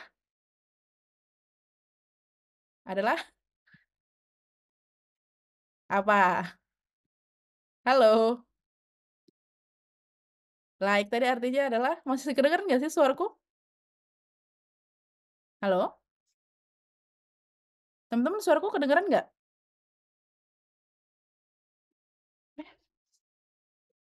Halo? Teman-teman suaraku kedengeran nggak? Jelas suaranya? Oh, cuman pada tidak menyaut ya, oke. Oke, jadi like itu artinya sekuler ya, sekuler. Nah, jadi sekuler nih, like inançsız, sekuler dan tidak punya kepercayaan. Inançsız, inanç kan percaya, ses tidak punya gitu, tidak. Jadi mereka sudah sekuler dan juga tidak punya kepercayaan. Ada 8,1% orang Turki. Jadi kelompok terakhir ini adalah mereka yang memiliki pandangan yang sekuler dan tidak beragama atau tidak percaya pada agama apapun. Mereka cenderung mengadopsi pandangan hidup yang sepenuhnya sekuler dan tidak mengikuti praktik atau keyakinan agama apapun kayak gitu. Jadi ini teman-teman secara garis besar orang Turki itu. Jadi sebenarnya masih banyak kok yang muslim di Turki itu, bahkan emang mayoritas muslim kayak gitu. Cuman mungkin tingkat praktik agamanya aja kayak yang beda sama di Indonesia, dan juga mungkin beda sama ekspektasi kita yang pikir Turki itu muslimnya 100% kayak gitu, 99% muslim, sangat suci, kayak zaman-zaman Ottoman dulu tuh mungkin udah enggak kayak gitu, karena ini udah beda kan ya, beda era mereka, beda zaman kayak gitu. gitu. Ada yang tanya, Kak, sekuler itu bahasa sederhananya apakah? Sekuler tuh memisahkan urusan agamanya sama urusan publik atau politik kayak gitu. Itu sekuler kayak gitu. Kadang juga pola pikir sekuler nih kayak gimana ya? Jadi kayak terlalu bebas gitu loh mereka berpikirnya, apalagi tentang agama ya, kayak, ya udah kalau misalkan nggak usah kayak misalkan kayak gini, kalau kalau aku pribadi kalau ditanya agamamu apa, aku akan dengan senang hati menjawab Islam, kayak gitu. Aku Islam dan aku bangga kayak gitu. Tapi kalau orang-orang sekuler biasanya ditanya, "Kamu tuh agamanya apa sih?" Kayak gitu. Mereka bakal marah kayak bakal bilang, "Agama itu kan sesuatu yang private ya, kamu nggak boleh tahu gitu tentang agama aku." Dan juga aku mau agama apa, aku mau percaya sama siapa, itu kan suka-suka aku kayak gitu. Biasanya orang-orang sekuler nggak suka gitu diusik kehidupan beragamanya seperti itu. Itu dan ini terakhir sih, terakhir terus ya tadi udah habis kok. Nah, tuh. Mana tadi terakhirnya? Jadi ini terakhir cuman tingkat-tingkat seberapa penting sih agama bagi kelompok-kelompok tadi gitu. Kayak misalkan tadi orang yang 40% yang orang Islam modern kayak gitu, misalkan dia wakit namazı kılma, kayak dia tuh sholat, seberapa penting sih bagi dia sholat kayak gitu. Misalkan ini minimalnya 1, maksimalnya 5. Dari 1 sampai 5 menurut lo seberapa penting sholat gitu. Ini dia 3 kayak gitu, 3,03 kayak gitu. Nah, tapi kalau untuk orang yang kayak sangat-sangat konservatif dan sangat-sangat mementingkan agama, yang kelompok muhafazah zakar yang kedua ini, mereka bilang sholat itu sangat penting sampai rata-ratanya tuh pentingnya itu 1 sampai 5, sholat itu di 4,58% dan lain sebagainya macamnya kayak gitu. Jadi semakin ke sini kalau like musliman kayak muslim yang sekuler tuh sholat tuh pentingnya 1 sampai 5 di 1,58 lah kayak gitu. Nah, ini terakhir kalau untuk yang orang sekuler dan tidak ada agama, seberapa penting sholat di 1 aja kayak gitu. 1 sampai 5 di 1 kayak gitu. Jadi seperti itu, ini cuman kayak seberapa penting ibadah ini buat kelompok-kelompok yang sudah kita sebutkan tadi, seperti itu. Oke, itu aja teman-teman, aku nggak tahu udah berapa lama aku berbicara, kita sohbet, walaupun kebanyakannya satu arah ya, karena kita dari online terbatas. Teşekkür ederim, terima kasih banyak ya. Kita bisa mulai kalau mau ngobrol-ngobrol, tanya-tanya. Aku tadi cuman memaparkan materi pemancingnya ya, kalau teman-teman mau tahu lebih banyak tentang Turki. Seperti itu tadi agama dan mazhab di Turki. Tapi sebelum kita masuk ke pertanyaan ya, karena banyak yang tanya ya dari kemarin ya. Nah, mungkin teman-teman yang sudah tahu kalau aku tuh buka kelas mentoring untuk beasiswa Turki ya. Jadi teman-teman kalau misalkan mau lebih dalam tentang mentoring tentang beasiswa Turki, mau daftar beasiswa Turki, sekarang lagi banting harga early bird. Jadi ini harga early bird ya, biasanya tidak segini. Ini dapat 4 kelas sekaligus, ini dapat 5 kelas, 5 kelas. Ini untuk private one on one dan lain sebagainya macamnya. Ini semuanya lagi banting harga, lagi diskon banget banget banget. Kalau teman-teman check out, nanti hubungin admin atau bisa langsung check out di sini, nanti bakal dapat harga early bird ini gitu. Mungkin kalau yang udah ikut dari tahun lalu tahu kalau harganya bukan segini sebenarnya. Ini cuman harga early bird, harga pre-sale ya awalnya kayak gitu ya. Aku bakal kasih linknya di sini. Nanti teman-teman yang butuh ya, oh sudah dikasih sama Min Abla. Teman-teman yang butuh bimbingan beasiswa Turki, nanti boleh banget hubungin Min Abla atau langsung check out dari sini ya. Kita juga punya beberapa jasa lain, ada jasa visa student dan lain sebagainya macam ya. Nanti teman-teman kalau butuh pemberkasan, butuh terjemah tersumpah dan lain sebagainya macamnya itu bisa nanti melek beasiswa bantu. Terutama program kita sih adalah paket ini ya, mentoring untuk beasiswa Turki. Jadi nanti kita bakal mentoringnya selama 3 bulan teman-teman, insya Allah ya. Semoga diberi umur yang panjang. Jadi 3 bulan dari bulan Desember, Januari sampai Februari. Karena beasiswa Turki itu dia bukanya di bulan Januari sampai Februari. Dia bukanya itu 2 bulan beasiswa Turki. Tapi kita bakal mulai persiapannya 3 bulan. Dan sekarang kita mumpung belum di bulan Desember, mumpung baru masuk September, kita ada promo harga early bird.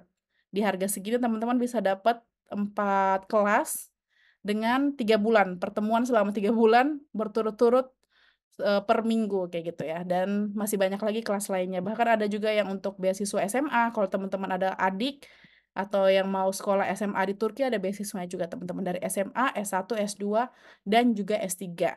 Ada juga kursus bahasa Turki, ada juga konsultasi langsung sama mentor via chat WhatsApp. Ini yang biasa diambil ya kalau mau tanya-tanya dulu gitu pakai WhatsApp aja chat, ini bisa pakai ini. Dan juga insya Allah kedepannya doain ya semoga lancar. Kita juga bakal ada kelas mentoring beasiswa lain. Nah, kelas mentoring beasiswa lain ini beasiswa apa sih? Nah, jadi aku kasih sedikit aja bocoran sebelum kita lanjut ke tanya jawab. Aku tuh dulu pas nge-hunting beasiswa tuh bingung banget gitu. Beasiswa apa yang harus aku apply kayak gitu. Karena banyak banget kan beasiswa di dunia ini gitu. Tapi at the end aku apply beasiswa YTB, Turkiye Bursları kan. Dan alhamdulillah dapet one shot sekali daftar langsung dapet S2 di Turkiye. Pakai beasiswa Turkiye Bursları. Dan pada akhirnya tuh aku tahu gitu ternyata beasiswa itu bisa dibagi menjadi dua, yaitu beasiswa dengan modal tinggi dan beasiswa dengan modal minim kayak gitu. Kalau teman-teman sudah tahu kalau beasiswa kayak LPDP dan lain sebagainya macamnya itu, kalau kalian sudah nonton atau lihat konten-konten dari Awardee LPDP sendiri, untuk keberangkatan dan juga pemberkasan LPDP itu bisa habis sampai 70 juta, 90 juta dan lain sebagainya macamnya. Dan aku yang dari kalangan menengah ke bawah ini tidak akan mampu gitu untuk daftar beasiswa dengan modal banyak seperti LPDP dan lain sebagainya macamnya.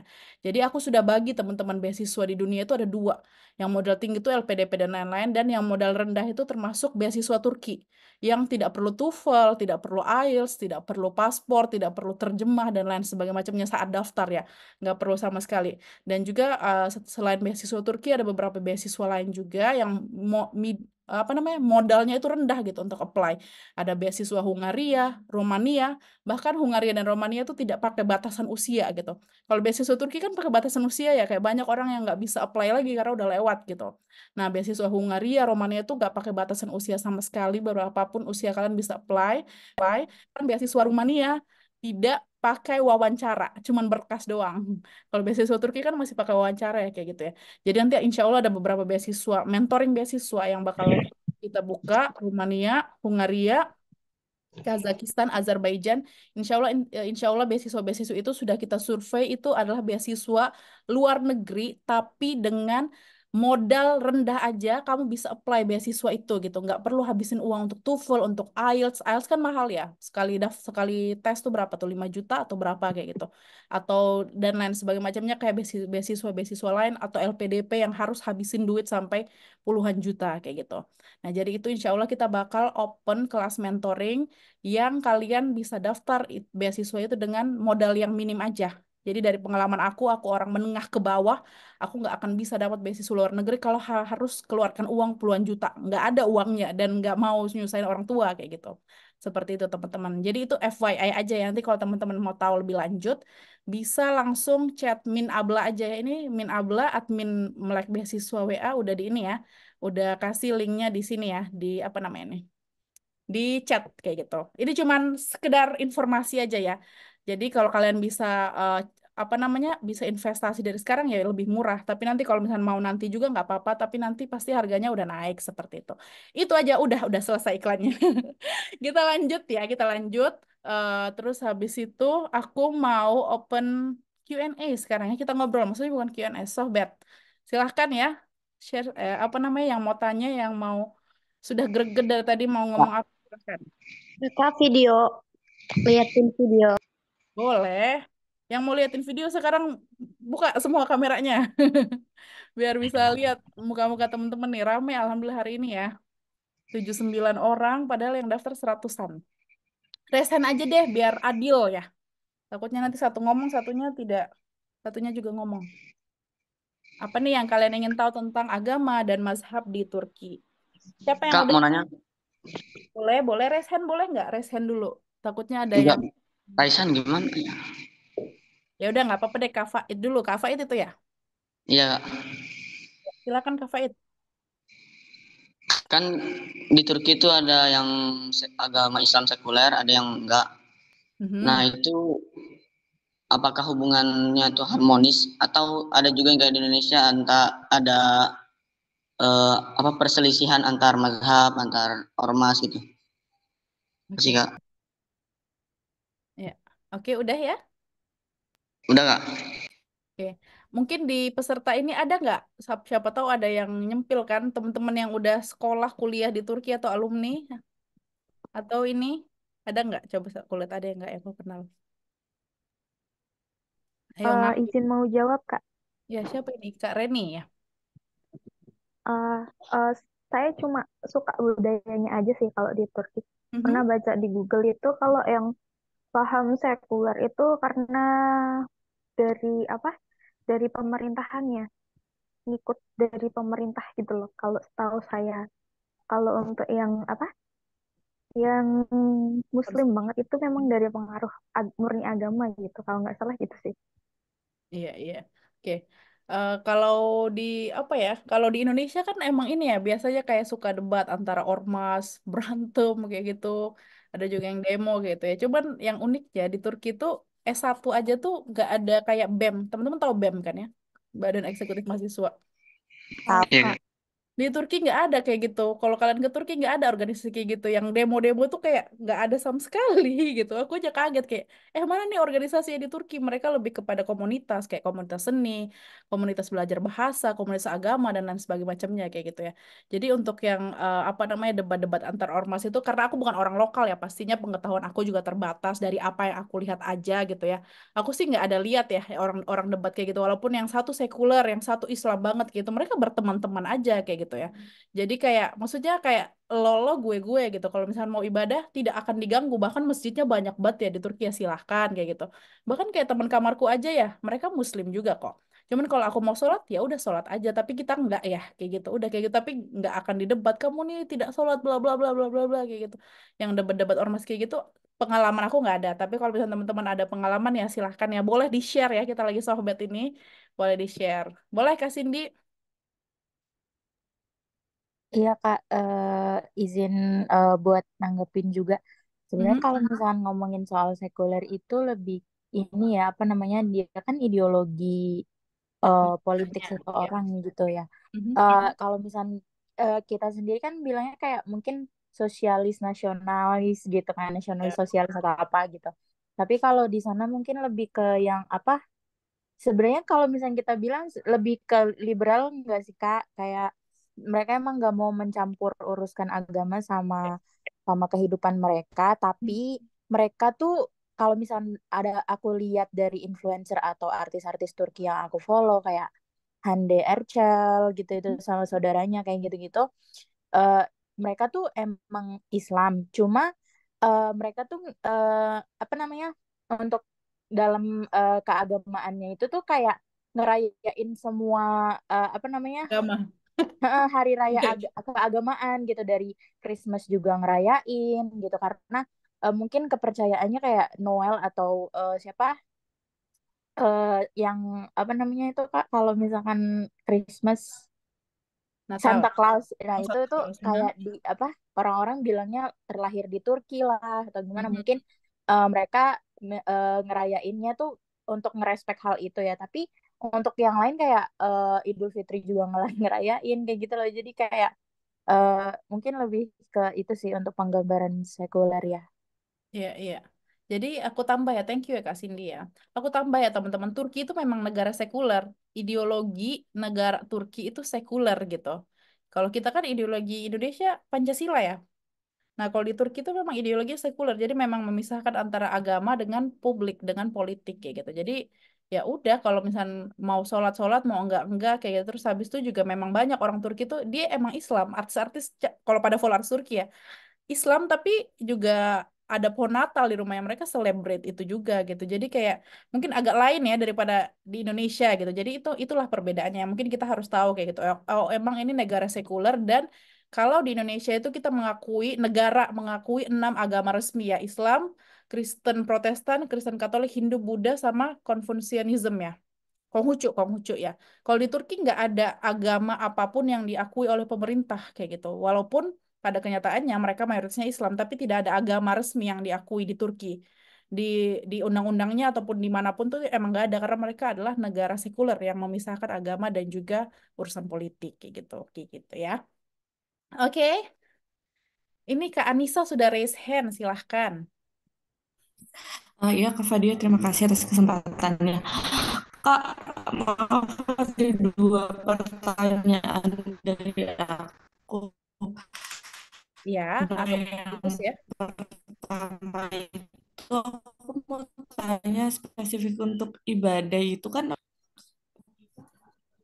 Ya, halo, suaraku jelas nggak ya, Kak? oke, Oh ya, spesifik aku ibadah. mau tanya tentang, iya, ibadahnya itu aku pernah dengar mereka tuh ada yang pakai mukena, ada sama yang nggak pakai mukena.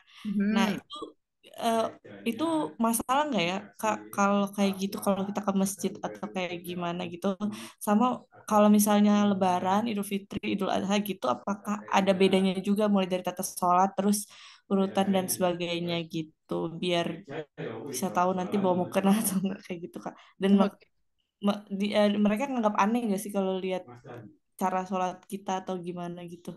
oke. Itu Ini, oke. yang pertama. Terus Mhm. yang kedua, Kak, eh, apakah sekularitas itu juga berpengaruh pada ranah akademik, Kak, khususnya eh, ke jurusan-jurusan yang terkait dengan keilmuan sosial atau politik gitu kan? Kalau di Indonesia kan kayaknya agak terpengaruh sedikit tuh. Tapi kalau di Turki itu kayak gimana? Gitu aja sih, Kak. Ya, thank you Kak Anissa.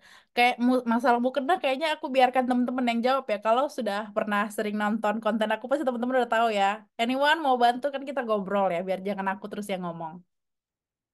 Kak mau. Ya, boleh kasih ini dulu. Nanti habis itu yang lain juga boleh ya.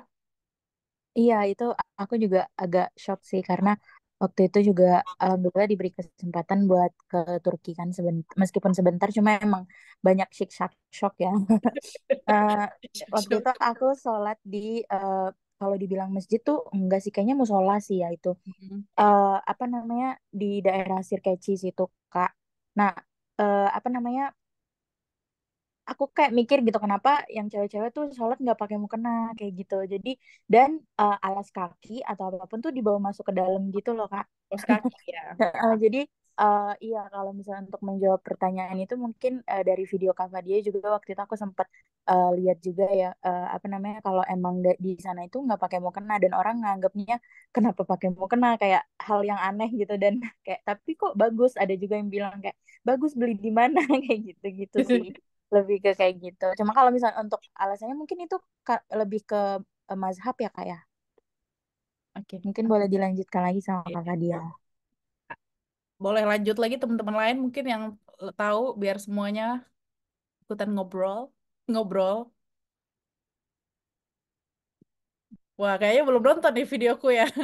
Ada yang tahu? Oke, sepertinya ini teman-teman baru ya. Nanti boleh kalau misalkan mau tahu lebih banyak juga nonton-nonton videoku pas lagi gabut ya, pas lagi slow. Tapi aku bisa jelasin di sini. Kalau masalah mukennah itu, teman-teman mukennah itu sebenarnya bukan aturan agama Islam sebenarnya ya, kalau setahu aku. Jadi aturan agama Islam itu ya menutup aurat kayak gitu. Nah, mukennah itu adanya di daerah-daerah Asia, teman-teman. Kalau menurut pengalaman real aku di Indonesia ada, di Thailand ada, di Malaysia Telekung mereka bilang, di Filipina ada, dan juga di Thailand ya. Tadi kayaknya negara-negara yang serumpun Melayu itu masih ada mukena. Teman roommate aku juga orang Filipina yang roommate apartemen dan dia pakai mukena. Orang Malaysia juga, orang Thailand juga pakai mukena kayak gitu. Nah, cuman kalau di Turki juga aku juga culture shock ya. Tapi aku mau share itu nggak ada mukena teman-teman. Mereka nggak tahu mukena itu apa kayak gitu. Mereka tidak sholat pakai mukena, tidak sholat pakai sarung kayak kita tuh nggak kayak gitu ya. Nah, jadi apa namanya mukena itu hanya budaya. Kalau teman-teman sholat di Turki nggak pakai mukena, malah itu yang biasa. Kalau kalian sholat di Turki pakai mukena, itu yang tidak biasa gitu. Jadi sebenarnya nggak apa-apa, mereka nggak bakal marah, cuman bakal ditanyain, diliatin, ini apa sih kayak gitu. Terus kita jelasin itu mukena dari Indo, nanti mereka bilang, ih cantik ya, beli di mana ya, bla bla bla kayak gitu ya. Biasanya pada kepo kayak gitu. Nah, mereka biasanya sholat pakai baju biasa nih, misalnya kayak baju kayak gini kan. Bukan kalau orang Indonesia kan harus mungkin pakai jilbab syar'i gitu ya untuk sholat ya. Mereka biasa aja, bahkan ada yang pakai celana. Kita nggak boleh ngejudge ya, maksudnya nggak tahu juga mereka gimana-gimana dan juga pakai kaos kaki, harus pakai alas kaki masuk ke masjid itu bukan karena aturan mazhab, tapi memang di Turki itu pertama dingin, kedua menurut mereka kalau kita telanjang kaki nggak pakai apa namanya nggak pakai alas kaki atau apa namanya apa tadi kaos kaki nggak pakai kaos kaki ke masjid itu nanti karpet masjidnya kotor jadi mereka kayak geli gitu lihat orang yang nggak pakai kaos kaki di dalam masjid itu kayak gitu nah jadi kalau menurut teman aku yang orang Turki dia ada kalau pernah tahu ya Ahmed Stefan Buse Stefan dia sholat di Indonesia dia kan nikah dia perempuan Turki nikah sama orang Indonesia laki-laki dia sholat di Indonesia nggak pakai mukena biasa pakai baju biasa dia tidak pakai jilbab syar'i terus dilempar mukena sama ibu-ibu dari belakang kayak gitu kan disuruh pakai mukena padahal dia lagi sholat kayak gitu. Nah menurut dia tuh di Turki tuh nggak apa-apa kayak gitu sholat kayak gitu mungkin bukan auratnya menurut mazhabnya atau kayak gimana. Jadi nggak seketat Syafi'i mungkin Maliki Hanafi ya yang di Turki ya jadi itu it's normal pakai celana, pakai tunik, pakai rok, pakai apapun itu bisa sholat, Pak. Yang penting pakai jilbab kayak gitu. Jadi kalau teman-teman nanti ke Turki, yang disediain di dalam musola atau masjid part cewek itu bukan mukena, tapi rok, apa namanya ini, kayak sweater kayak gitu sama jilbab, udah kayak gitu doang kayak gitu. Jadi kayak gitu itu untuk mukena ya. Jadi mukena itu adanya di, setahu aku di rumpun-rumpun negara-negara rumpun Melayu. Di Turki nggak ada, dan itu nggak aneh kalau nggak pakai mukena, tapi teman-teman harus bawa mukena kalau misalkan mau ke Turki karena di sana nggak ada kayak gitu. Misalnya kalian nggak terbiasa sholat nggak pakai mukena, seperti itu yang pertama. Terus yang kedua tadi apa ya Kak ya? Sekularitasnya itu Oh, di eh, kampus. di kampus ya. Oh iya, oke. Ada yang teman-teman yang mau bantu jawab, mungkin ada yang tahu atau pernah dapat info, share pengalaman boleh ya. Nggak harus benar juga gitu. Kita kan ngobrol.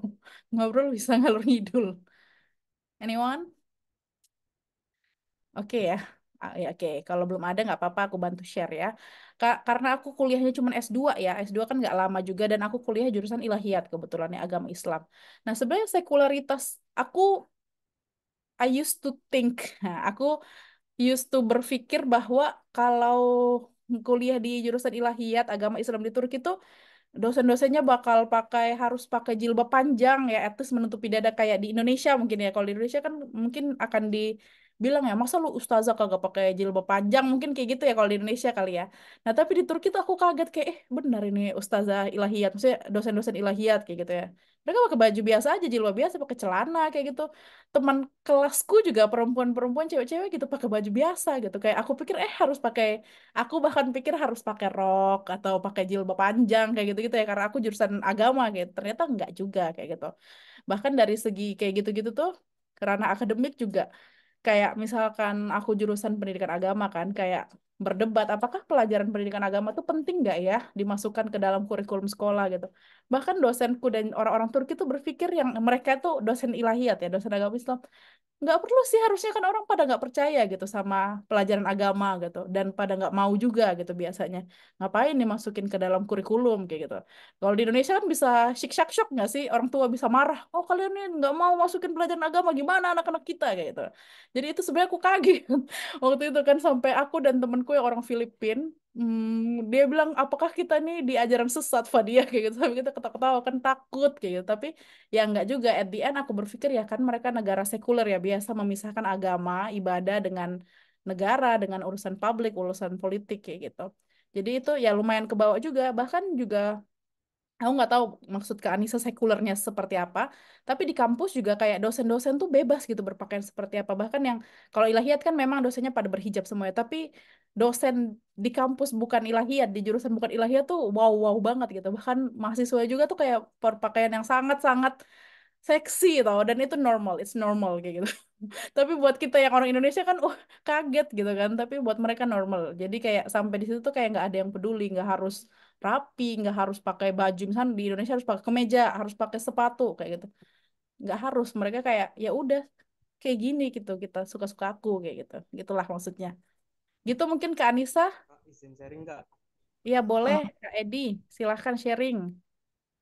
ya, izin sharing Kak.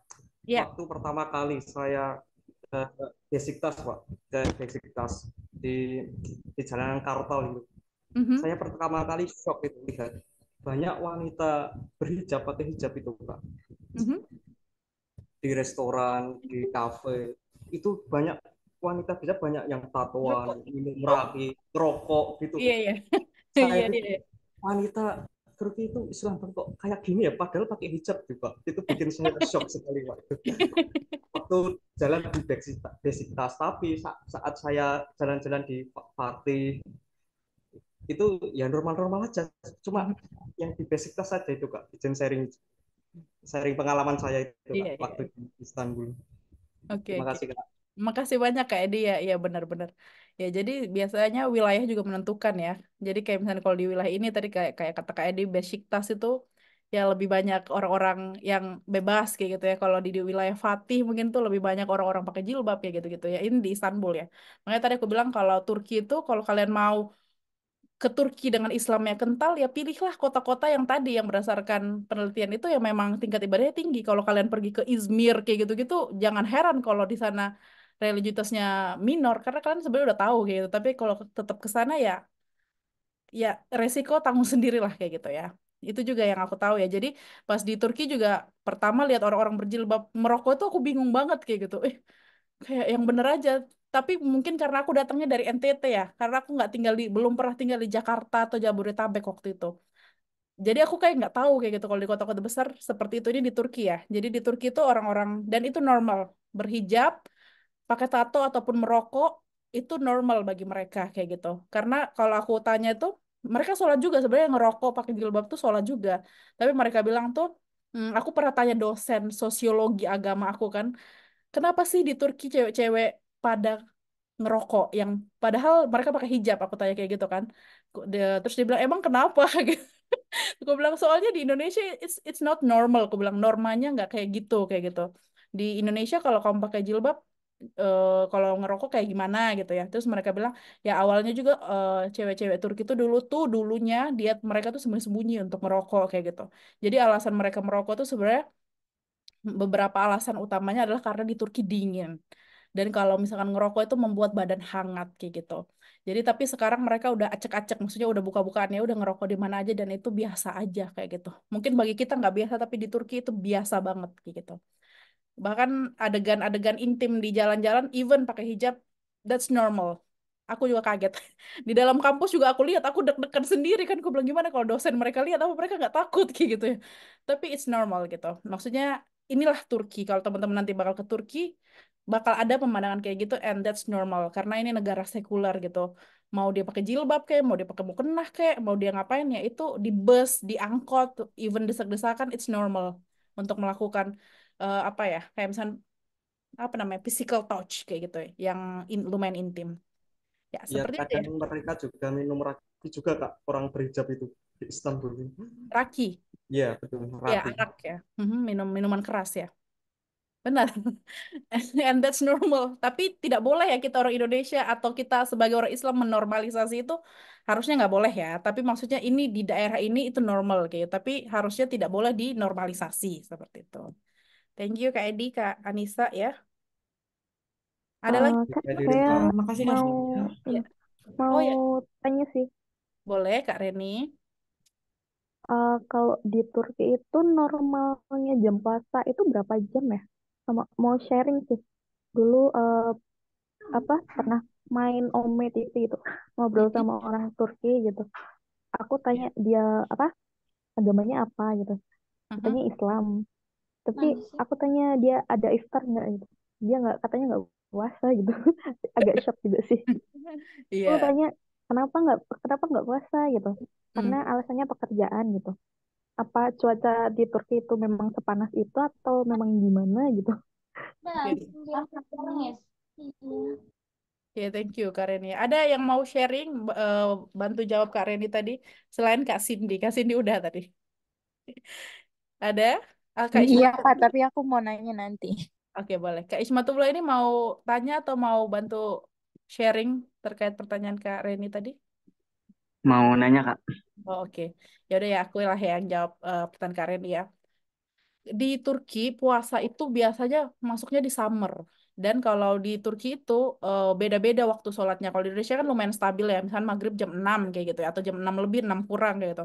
Nah kalau di Turki itu eh, puasa summer itu jadi panjang banget gitu puasanya. Berapa belas jam ya? Kalau di Indonesia berapa? 12, 13 jam ya nggak sih? Halo? 12 Kak. Ya 12 jam 12. kan. Nah kalau di Wah, Turki itu tergantung musim. Tapi karena biasanya di summer itu bahkan hampir mau eh dua kan jadi buka puasa tuh jam 8 teman-teman. Jam 8 tuh berapa belas jam? 12, 13, 14, 15, 15 jam ya. Pernah juga kayak buka puasa, iya buka puasa jam 8 kok. Jadi, tapi subuhnya juga lebih cepat teman-teman. Kayak jam berapa ya? Jam 3 jam 4 kayak gitu. Pokoknya kalau musim summer itu siangnya panjang, malamnya itu pendek banget gitu. Jadi kayak habis habis tarawehnya itu bahkan udah mau jam 12 gitu baru selesai. Habis itu kita langsung apa namanya? Sahur sampai jam 3. Terus habis itu langsung puasa kayak gitu. Nanti sampai buka lagi jam 8. Jadi kayak kurang lebih ya. Jadi beda-beda ya tiap tahun ya. Kurang lebih kayak puasanya itu udah mulai dari jam 3 atau setengah 4, jam 4 gitu ya. Sampai jam 8 malam ya. Jadi itu udah berapa belas jam. Aku lupa juga 18 jam, 19 jam pernah kayak gitu. Jadi kalau di Turki puasa summer dan itu lumayan lama daripada Indonesia dan itu panas kayak gitu. Cuman ya tidak dibenarkan juga kalau misalkan bilang nggak puasa karena panas atau karena pekerjaan ya. Tapi ya itulah mereka kayak gitu. Itulah orang-orang itu kita nggak bisa ngejudge atau gimana. Tapi itu Kak Reni. Apalagi tadi pertanyaannya itu ya, apakah panas banget Ya. atau ya panas banget kalau lagi Iya. selalu musim panas kok puasanya di Turki. Makanya kayak luar negeri itu puasanya cobaannya lebih luar biasa daripada di Indonesia gitu. Jadi tidurnya sebentar, habis tarawih langsung bangun sahur langsung puasa lagi. Gitu. Oke, Kak, thank you. Oke, Kak Kak Ismatullah dulu ya, habis itu baru Kak Cindy ya. Oke Kak, Ya. karena pengen nanya tentang sholat nih. Mhm. Di Turki ini biasanya kan di Indonesia cowok ini biasa pakai jubah atau sarung. Kalau di Ya, Turki apakah sedikit aneh atau gimana? ya. Oke, ini Ya, oke, ada lagi Kak Ismatullah? sudah Kak. Oke, ada mungkin yang bisa share ya, karena biasa udah common ya, orang-orang bahas tentang apa sarung di Turki. Ada yang tahu? Banyak kok TikTokers, influencer yang sering sharing tentang ini. Belum tahu. Kak. Siapa tuh? Kak Arini? Oh, belum. Iya. Kak Arini mau sharing? Oh, aku cuman lihat itu aja sih Kak, video TikTok dari kemarin dari Yusman Kusuma Mhm, tentang pemakaian sarung di Turki. mhm. Itu dianggap aneh sama orang-orang karena katanya biasanya sarung itu buat apa ya bahasanya? Buat Berhubungan badan. iya, iya. Iya, iya. Ya, jadi thank you ya Kak Arini atau Kak siapa tadi yang udah sharing ya. Jadi untuk teman-teman yang belum tahu di Turki sholat tidak pakai jubah. Ada sih imam-imamnya biasa atau ininya.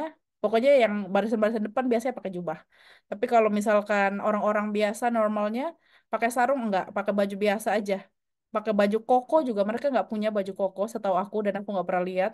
Baju normal, baju biasa, pakai celana, pakai kaos kaki wajib ya kayak gitu. Jadi kalau sarung itu kalau di Turki anggapannya negatif ya. Jadi kalau sarung itu ya dianggap seperti kamu habis berhubungan badan kayak gitu. Jadi kalau kamu pakai sarung kamu bakal diliatin.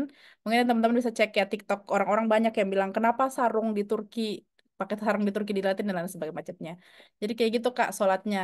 Nggak ada sarung, nggak ada mukena di Turki untuk sholat maksudnya. Oke Kak Ismatullah. Iya Kak, makasih Kak. Iya, sama-sama Kak Cindy. Mau tanya apa nih? Iya Kak, jadi aku mau nanya seputar ini sih Kak. Sebenarnya apa namanya? Tadi kan emang udah dijelasin. Yang pertama itu yang mazhabnya Hanafi itu paling banyak, terus Mhm. Alevi yang kedua. Cuma aku kebetulan kemarin tuh kan lagi ada yang booming tuh ya Turkish series namanya Kızıl Goncalar. Sama sebelumnya itu ada juga Midnight at the Pera Palace. Nah itu tuh ngejelasin kayak dulu tuh Turki apa namanya banyak banget orang yang pakai nikab. Mhm. Eh, apa namanya kayak apa sih eh, orang-orang yang emang bikin sekte tersendiri gitu loh Kak di wilayah-wilayah tertentu gitu. Nah Oke. itu tuh apakah emang sebenarnya awalnya Turki itu seperti itu atau itu tuh cuma kayak karena dia itu deket sama Suriah aja gitu atau gimana sih Kak? Dan apakah gambaran yang ada di dalam series itu tuh kayak benar gitu loh di Turki itu seperti itu orang-orang yang bikin eh, agama Islam yang tersendiri gitu loh Kak. Kayak sekte tersendiri gitu lah sekte baru kayak kayak Kak dia udah nonton belum ke Jalar? Belum update banget ya di sini. Belum Iya nanti itu jadi ketik kayak ya. apa ya? Jadi kayak apa sih menuhankan ustadznya gitu loh Kak. Apakah Oh, itu hal yang common di Turki atau gimana? oke oke. Eh, Nanti bisa diketik ya ininya ya Kak Cindy ya, biar kita pada nonton juga, biar yang lain juga pada nonton. Oke, kalau masalah series filmnya aku nggak tahu ya, tapi kalau misalkan masalah kayak dulu cewek-cewek Turki tuh kayak gimana itu pas zaman Ottoman. Kalau teman-teman tahu Ottoman kan kayak dulu sangat menguasai dunia ya, kayak bahkan yang paling menguasai dunia dan menyebarkan Islam sampai ke tanah-tanah Eropa kayak gitu ya. Nah, jadi kalau dulu pas zaman Ottoman itu kebanyakan cewek-cewek Turki itu, maksudnya wanita Turki itu aku pernah lihat ya di akun, tapi aku tidak bisa share lah sekarang. Di akun Instagram, jadi aku follow-follow kayak Turki itu zaman dulu kayak gimana. Jadi kayak zaman dulu yang masih hitam putih itu, ada videonya, ih Istanbul ternyata dulu sesepi ini, ternyata segini-gini sampai ada orang-orangnya. Jadi kayak Turki zaman dulu pas masa Ottoman tuh perempuannya pakai nikop, kayak burkoh gitu juga. Ada yang pakai burkoh, ada yang pakai nikop. Burkoh tuh yang kayak tutup sampai mata itu loh guys. Ada juga yang pakai niko, pakai cadar kayak gitu-gitu. Dan banyak yang kayak gitu karena Islam banget kan zaman dulu kan. Maksudnya mayoritasnya Islam. Sampai at the end Turki menjadi negara republik dari Bapak Presiden pertamanya Bapak Mustafa Kemal Atatürk, barulah perempuan Turki itu bahkan dulu kalau teman-teman tahu sejarahnya, istrinya Bapak Mustafa Kemal Atatürk tuh awalnya pakai jilbab guys, pakai hijab. Sampai pelan-pelan dia pendekin jilbabnya sampai kelihatan rambut kelihatan sampai dibuka at the end kayak gitu. Nah, jadi nanti teman-teman bisa cek lagi sejarahnya ya.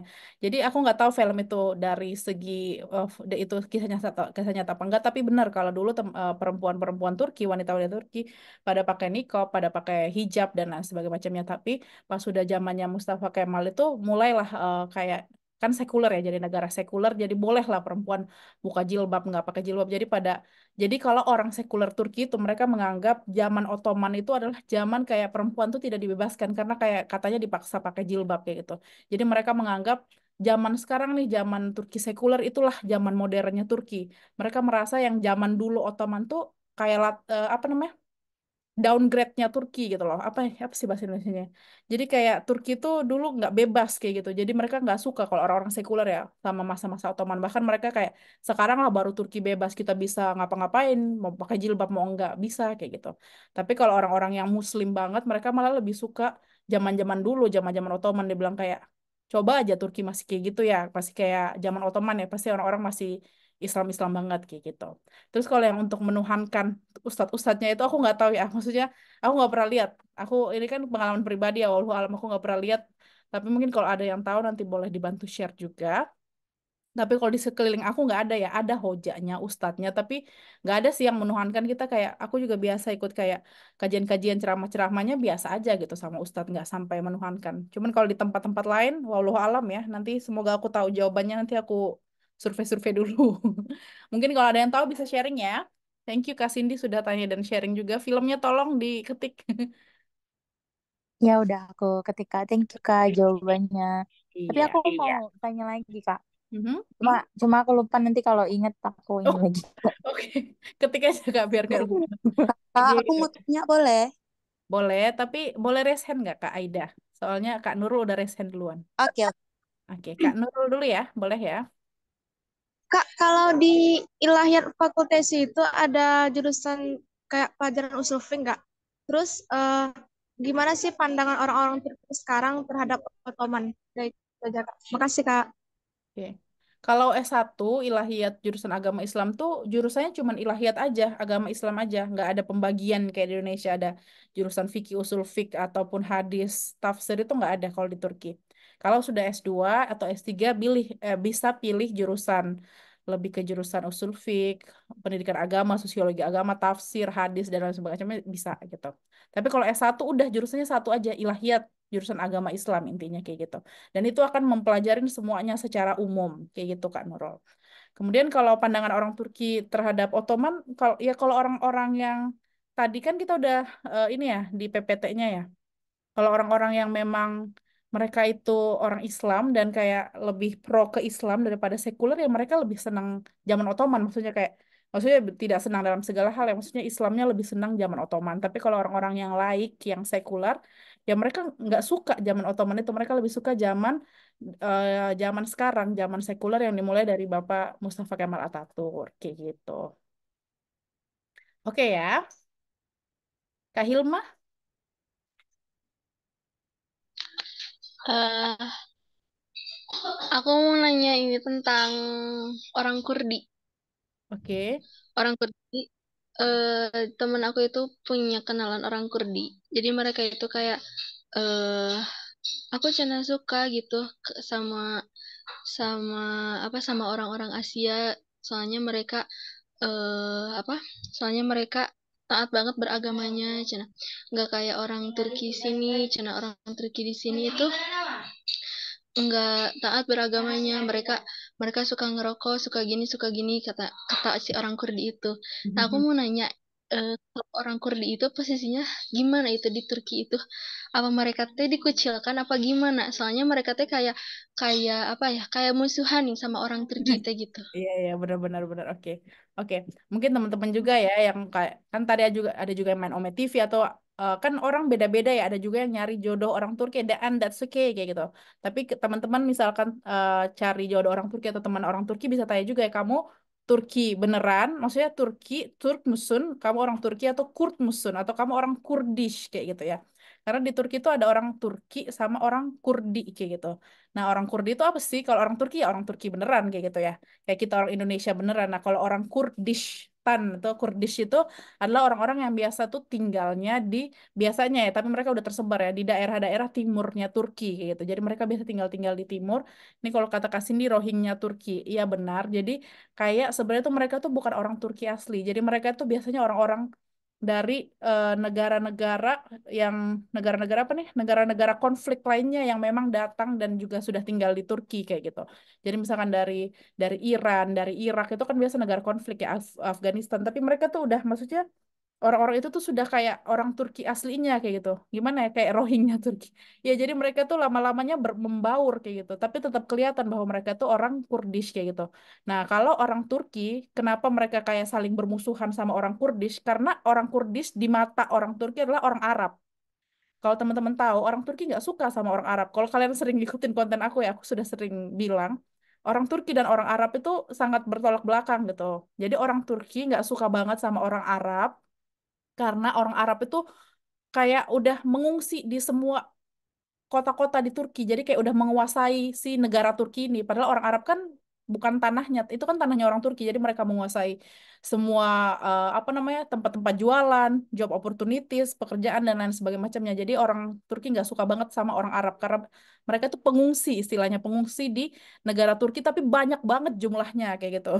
Jadi banyak orang Arab di sana. Jadi orang Kurdish itu biasanya disebut kayak orang-orang pengungsinya di Turki kayak gitu. Jadi tapi mereka sudah sangat berbaur ya, sudah sangat beranak pinak di situ tapi bahasanya beda kayak gitu. Beda sama bahasa Turki ya. Mereka ada bahasa sendiri, bahasa Kurd. Tapi sebutannya juga beda-beda juga. Kemarin ada juga temanku baru nikah sama orang Turki, ternyata orang Turkinya orang Kurdish kayak gitu. Cuman mungkin kalau dari mata kita yang orang Indonesia yang awam, oh ini orang Turki ya kayak gitu ya. Tapi kalau udah paham itu bisa membedakan ini orang Kurdish, ini orang Arab, ini orang Turki dan lain sebagainya macamnya. Jadi mereka bermusuhan karena mereka tuh istilahnya pengungsi lah, bukan orang Turki asli kayak gitu. Jadi sering sering banget diejek tuh kayak Arab lar, orang Arab kayak gitu. Padahal kan kalau di Indo orang Arab seneng ya kalau kita dibilang orang Arab ya. Maksudnya mungkin dikira cantik apa ganteng, tapi kalau di Turki nggak. Orang Arab disebut pengungsi atau pengacau lah di daerah mereka kayak gitu. Tapi ya nggak semua orang Turki benci ya.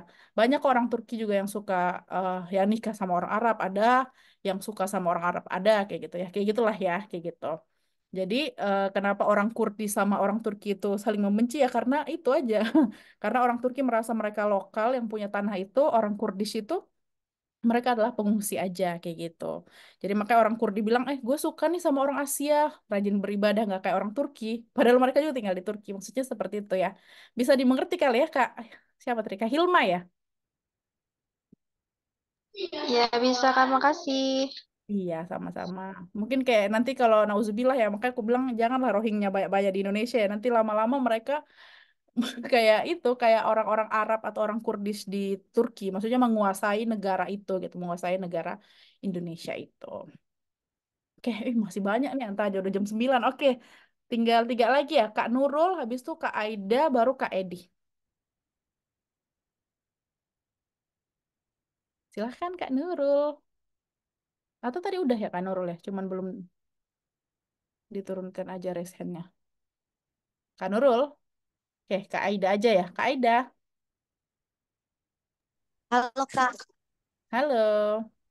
Kak, Kak Aida mau tanya, kalau Hmm. misalkan Aida ini kan udah lulus S1 di Aceh, Hmm. kalau misal ngelanjut beasiswa ke Turki, tapi dengan jurusan yang berbeda itu apa boleh? Kak Aida jurusan apa S1-nya? Manajemen bisnis. Oke, kalau kalau pakai beasiswa, Kalau oke. rencana kalau memang mau ikut beasiswa ke Turki, Aidanya pengen pilih jurusan yang berbeda. Apa Kak jurusannya? Kalau boleh tahu. Pengennya ke jurusan agama Islam. Oh, Soalnya oke. waktu di tempat tinggal Aida nih di kampusnya, waktu Aida masuk kuliah awal nggak ada jurusan agama Islam di dekatnya di kampus yang dekat rumah Aida. Jadi harus ke pusatnya ke Banda Aceh gitu. Kakak tadi jurusan apa? Kalau Manajemen agama Islam. manajemen bisnis, Oh, manajemen bisnis. Oh, oke. ah, Jadi kalau untuk beasiswa YTB, teman-teman, kalau untuk S2 sama S3 aja ya, tidak boleh lintas jurusan. Jadi harus jurusan yang nggak harus manajemen manajemen bisnis banget, enggak. Tapi serumpun, yang masih serumpun sama manajemen bisnis itu, kayak gitu.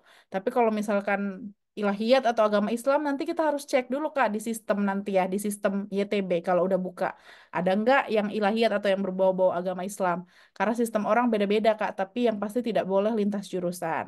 Tapi kalau anak S1 nggak masalah ya, mau IPA, IPS, mau jurusan apapun yang kalian ambil, it's okay, itu bebas. Oke ya, oke. Kak Edi ya, terakhir boleh. Kita foto ya Ya, Kak. teman-teman habis ini ya. Mau izin tanya, Oke. Kak. Ya, silahkan Kak Edi.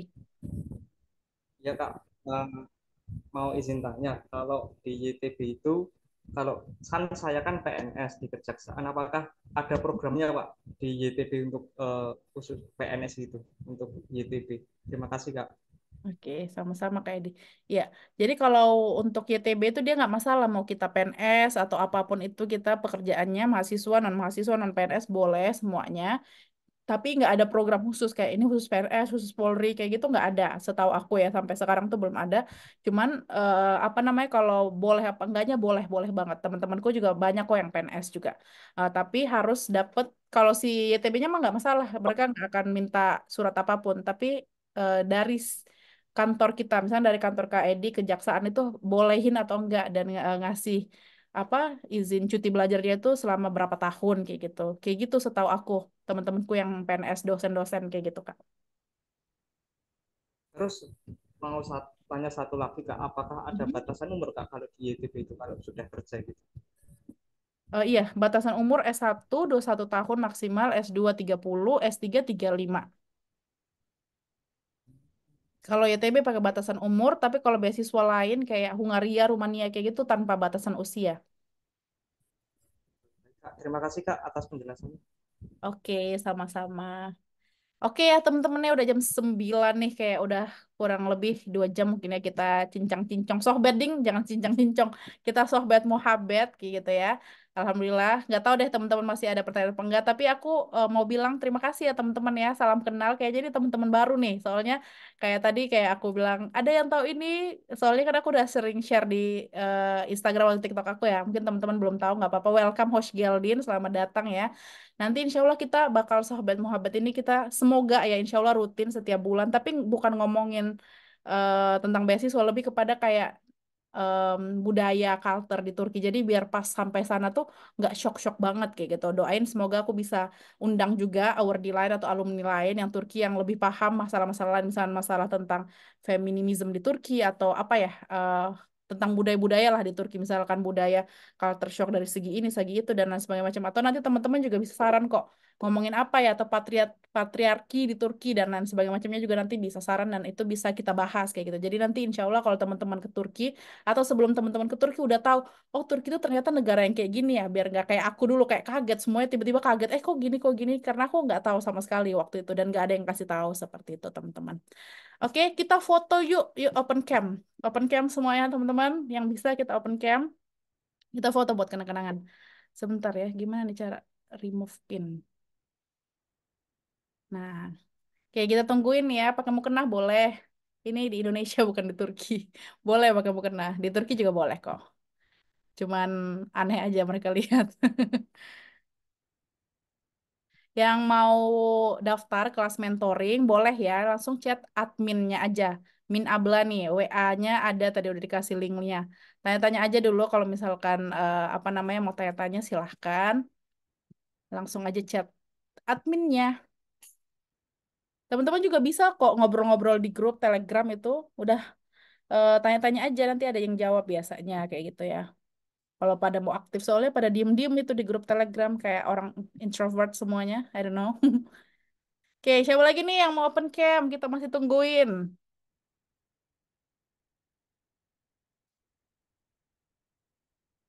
Yuk foto yuk, ayo, ayo kita foto.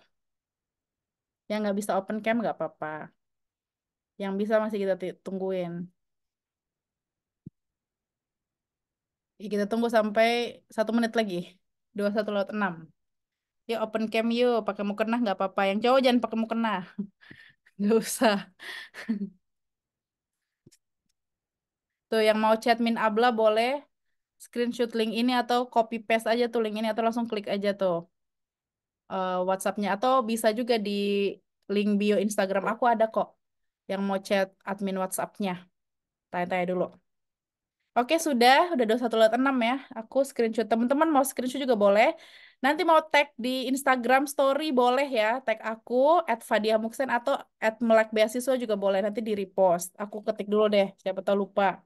@fadiamuksen @melekbeasiswa. Boleh di tag ya yang mau bikin story. Yang mau kasih catatan juga yang udah kita bahas tadi boleh juga. Biar bagi-bagi info ke orang-orang lain. Oke, kita foto ya. Siapa yang mau hitung pakai bahasa Turki? Siapa? 1, 2, 3 pakai bahasa Turki aja. Nanti aku yang fotoin kok. Tenang aja. Siapa?